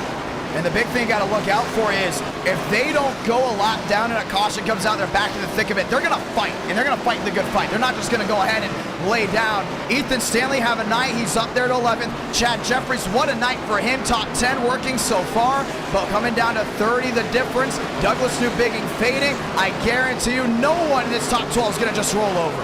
No, they are not. And the battle right now is for 6th. It looks like Gary Owens getting the run on Justin Champagne.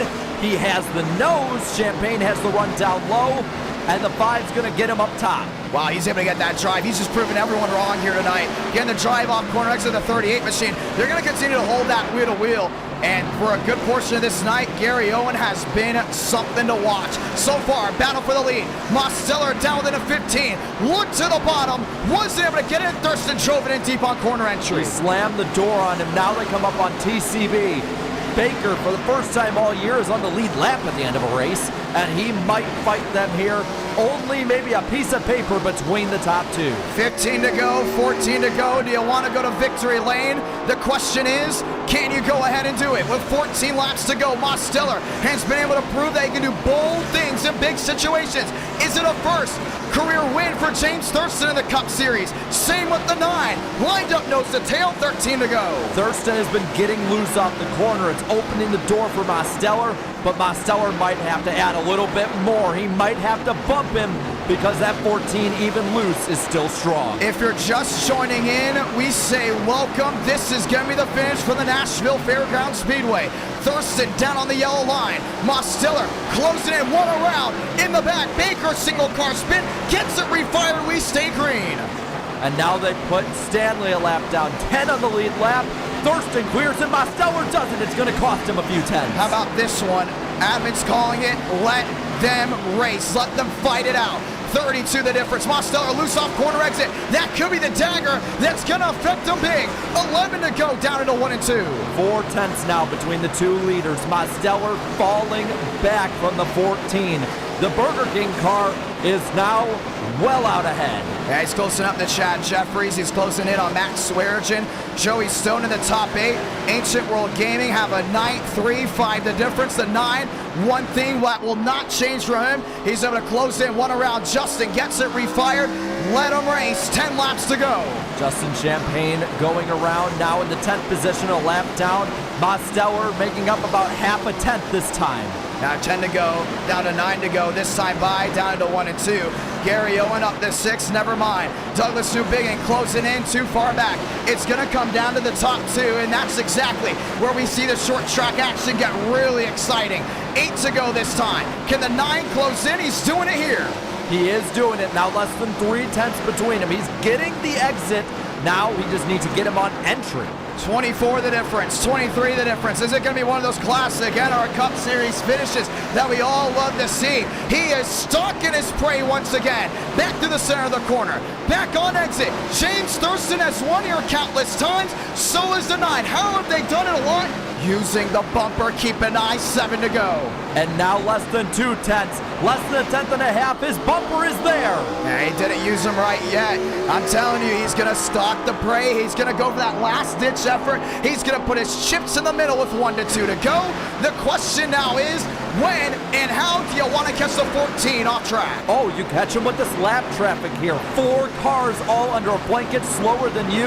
25 car coming up, not going to be a factor. As Mosteller, less than a tenth and a half, he's staying right with him. Yeah, he's closing in. He's just holding on now down near that yellow line. Chad Jeffries is another one. A lot of machines behind. Here comes Mosteller. Drives it in deep. Right to the corner panel. Both wash up the track, but they hold on down off corner exit. Mosteller cuts him a break. He had cut his nose off. He's waiting for the prime opportunity to get past him. Now Thurston stuck behind the 19 of Jeffries. The 9 right with them, 3 to go, 4 to go. 4 laps to go this time by, down through 1 and 2. Jeffries out of the way. All these machines running around. This has been a wild, chaotic race. Highest of highs, lowest of lows. The question is, who's going to get it done? Thurston, half a click high. Mosteller, paint in the yellow line. 3 to go from Nashville. Thurston starting to gap him just a little bit. Now 2.5 tenths, but it closes back in. Mosteller with a good run. He's got it there, and everyone just comes to their feet. This is what's about. Mosteller on the wall. He scrapes the right side. Doesn't lose much time. Can get the drive off here. 2 to go for the Fairgrounds. Huge drive off. He may have the opportunity. Stays right behind him, bumper to bumper. This is what it comes down to, the anxiety moment. Is it going to be a win for the 14? Can the 9 find his way through? Through 3 and 4, Salamanca. 1 to go for the Nashville Fairgrounds Speedway.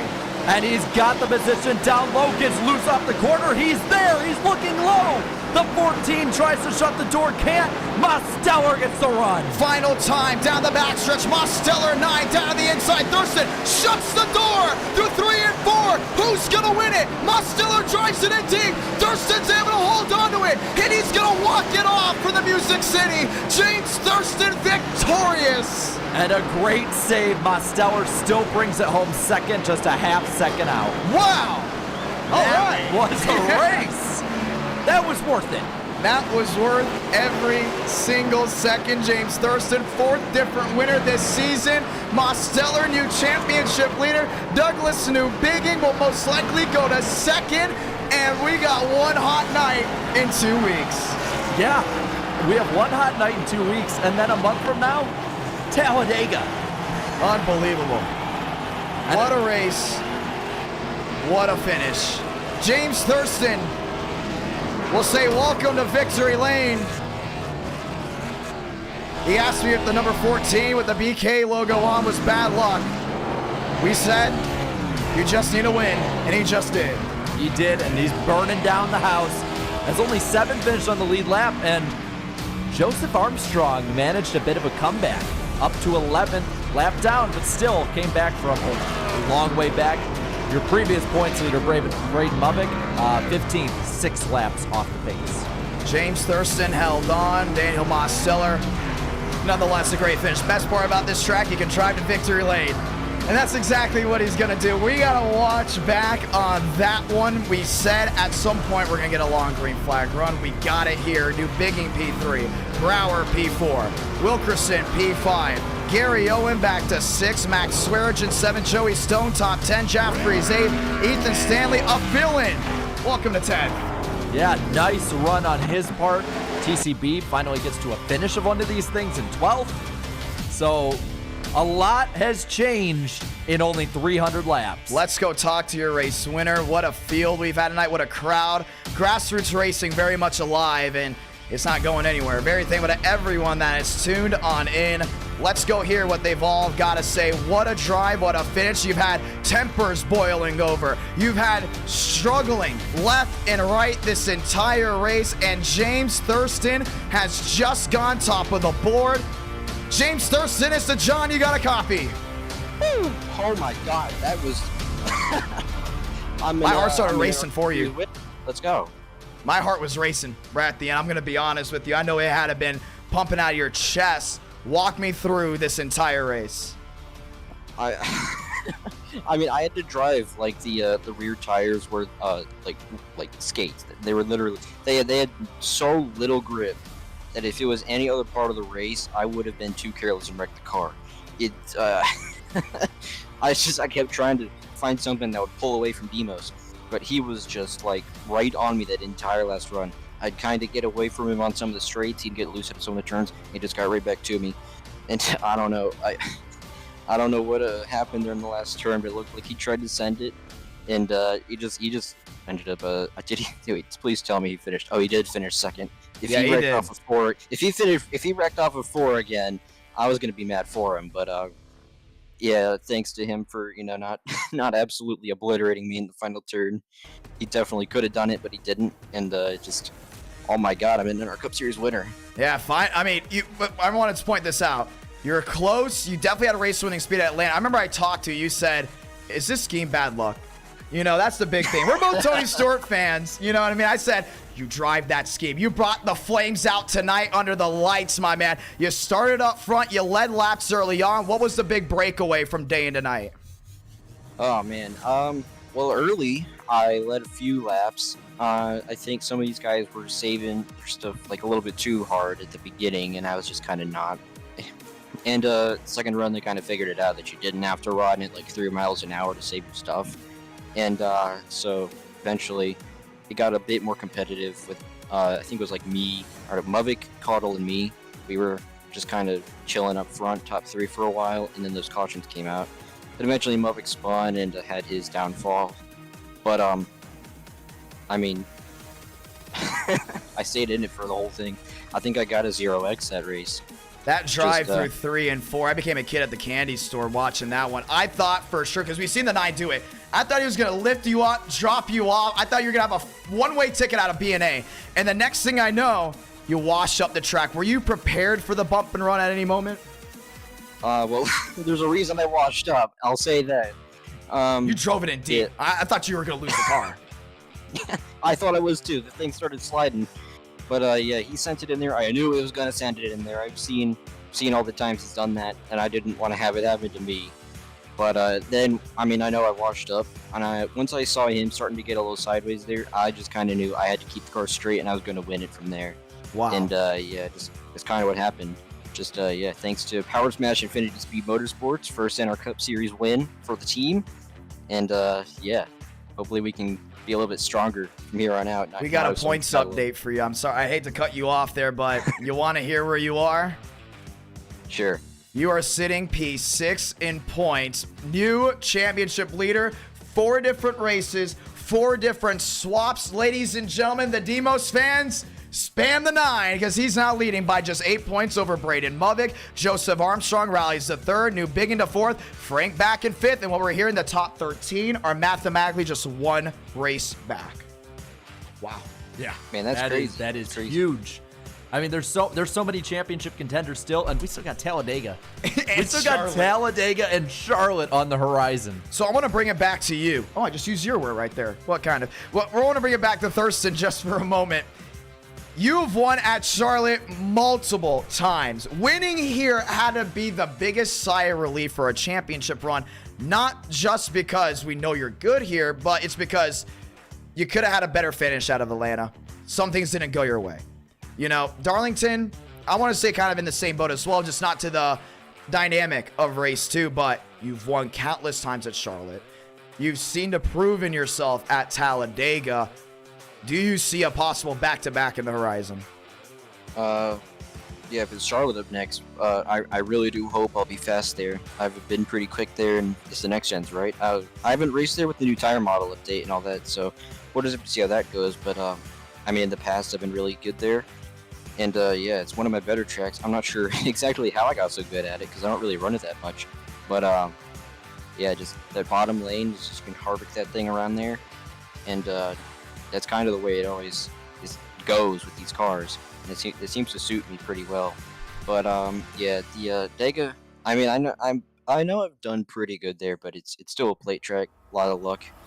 And yeah, we'll just see if we can get a little bit lucky. You want to say to anyone back at home? We had over 550 watching live, maybe. We're trying to say the last one. We're just focused on you trying to win this race. You want to say to anyone back at home? Well, hi to my mom and dad if they're watching. Hopefully, I mean, I'll probably show them the replay of this race. So just yeah, shout out to them, and yeah, just huge thanks to Power Smash Infinity Speed Motorsports, and I'm not actually sponsored by Burger King, but yeah, Burger King as well, and yeah, just awesome. I hope we can have some more luck. This is a good start. Yes, it is. Congratulations. Thank you. Let's go talk to second now, ladies and gentlemen. Daniel Mosteller, as we get ready to go ahead and cap off what a night. We get to talk to Douglas Newbigging as well. You know what? Both of them are friends. We get to talk to them. We're going to talk to them one-on-one. But Mosteller's giving me the big one. Demos, so close so far. But hey, championship leader. Oh my gosh, I really wanted that. Gosh, I don't know what I could have done different to pass him. We could just, I'm going to be honest, what I love about iRacing is that when drivers race and you're kind of just looking in that cockpit, you can see the urgency out of both of you late. What was the original plan, if this was the original plan, and was there any other ideas coming through, or are you just like, if it has to go that way of using the bumper, that's what we got to do? So at Darlington, with about 5 laps to go, I murdered Thurston. So that was kind of in the back of my mind. I was thinking, if I'm gonna pass him, I'm gonna do it clean as like a little respect thing. Because I mean, I'm not gonna. I have a reputation kind of as of late of dumping people. So TikTok. I tried. Yeah. I tried to send it in deep into 3, try to get to his inside, but I just couldn't get there. Yeah, there was really nothing I could do. Well, it was a lot of fun coming all the way back to the line. Do you want to say anything to anyone back at home? Championship leader. You can't go away with a frown when you know you at least got what it takes heading into an eTicket event. One hot night. Come on. Yeah, big picture in the end. thanks to everybody that stuck out the middle part of the race. It was kind of chaotic. Thankfully, I was in the front, had track position, and stayed out of the mess. And yeah, congrats to Thurston. He worked for it. Well, it was a lot of fun to see. Congratulations, my man. Thank you. Ladies and gentlemen, interviewing the entire top 3. Let's go hear what Douglas Newbigging has got to say as well. Doug, it's to John. Hey, we knew you were going to be great on these short tracks. Somehow you kind of just get it done. How about that? Yeah, you know, I mean, I definitely wasn't expecting that. I'm going to be honest with you. I thought my car was in the hole there because, let me tell you, all right, I had 6 minutes of damage I fixed up, and I had a minute left, so I have no idea how it was that fast. I was just manhandling that thing, dude. It was fun. It was fun indeed.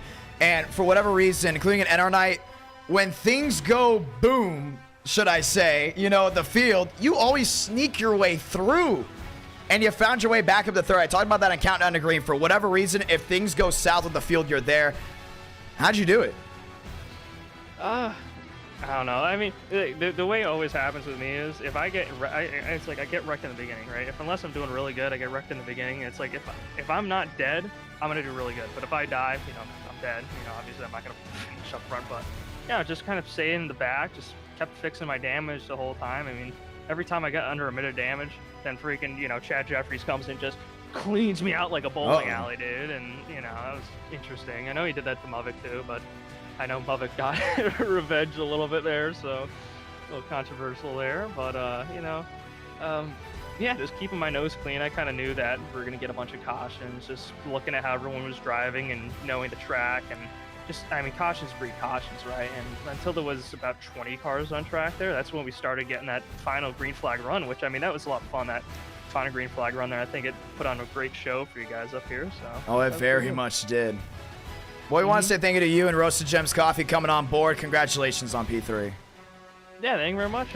Hopefully, I know I got 4th in points from what I'm looking at. Got 5 points on the leader, so I'm digging the deficit back out for Charlotte, which is pretty good there, saving tires, so kind of pumped out for that. Very much indeed. Congratulations. Thank you. Well, ladies and gentlemen, that's going to go ahead and wrap up here from the Nashville Fairgrounds Speedway. Let's come back to us. Oh, well, one of us did have the 14 on the board as we get ready to go ahead. Thank you. Well, holding ourselves accountable. Yeah. Wanted to go ahead and point that out. Ladies and gentlemen, I want to say thank you to everyone that has tuned on in so far tonight. Jarrett, walk us through this race. Well, I think it was we knew all year that we were going to have, you know, Daytona, Talladega. They were going to be the survival races. But you always know there's going to be at least one that is going to be survival outside of those. We didn't have really a survival race at Daytona.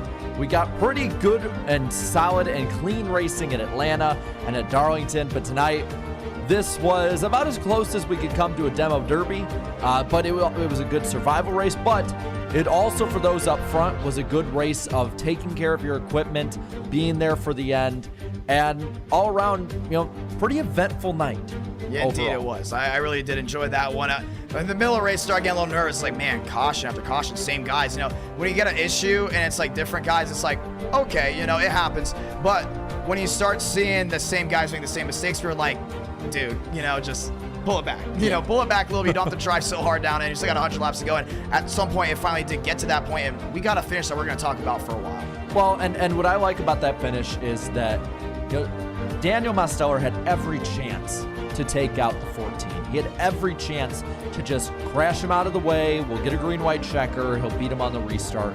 He could have done that. He could have taken the easy way out, but instead, he raced clean, hard, tried a solid bump and run, but I wouldn't say dirty by any means, even if it was successful. And ultimately, I think what you see is respect between the two leaders. That's the big thing you want to talk about all day. Well, this was fun, and 2 weeks from today, we'll be at one hot night, Charlotte Motor Speedway. It is an e-ticket event. Second one this year. Maybe the third one you're going to be calling with me. And after that, we bring it over to your channel. But all around, great night at the fairgrounds. Grassroots racing just gets you excited. And it definitely had a huge impact on this season. Hey, let's do it again in 2 weeks. And we can't wait to have you there. With that being said, my name is Jonathan Ramos. This has been The Iceberg. And we will say good night. And see you all this Friday at 8 Eastern, 7 Central for NR Night in America. And Wednesday with the podcast. Yeah, on Black Flags Matters channel tomorrow night, 8 p.m. Eastern time. Gonna be a lot of fun. Have a great night, ladies and gentlemen.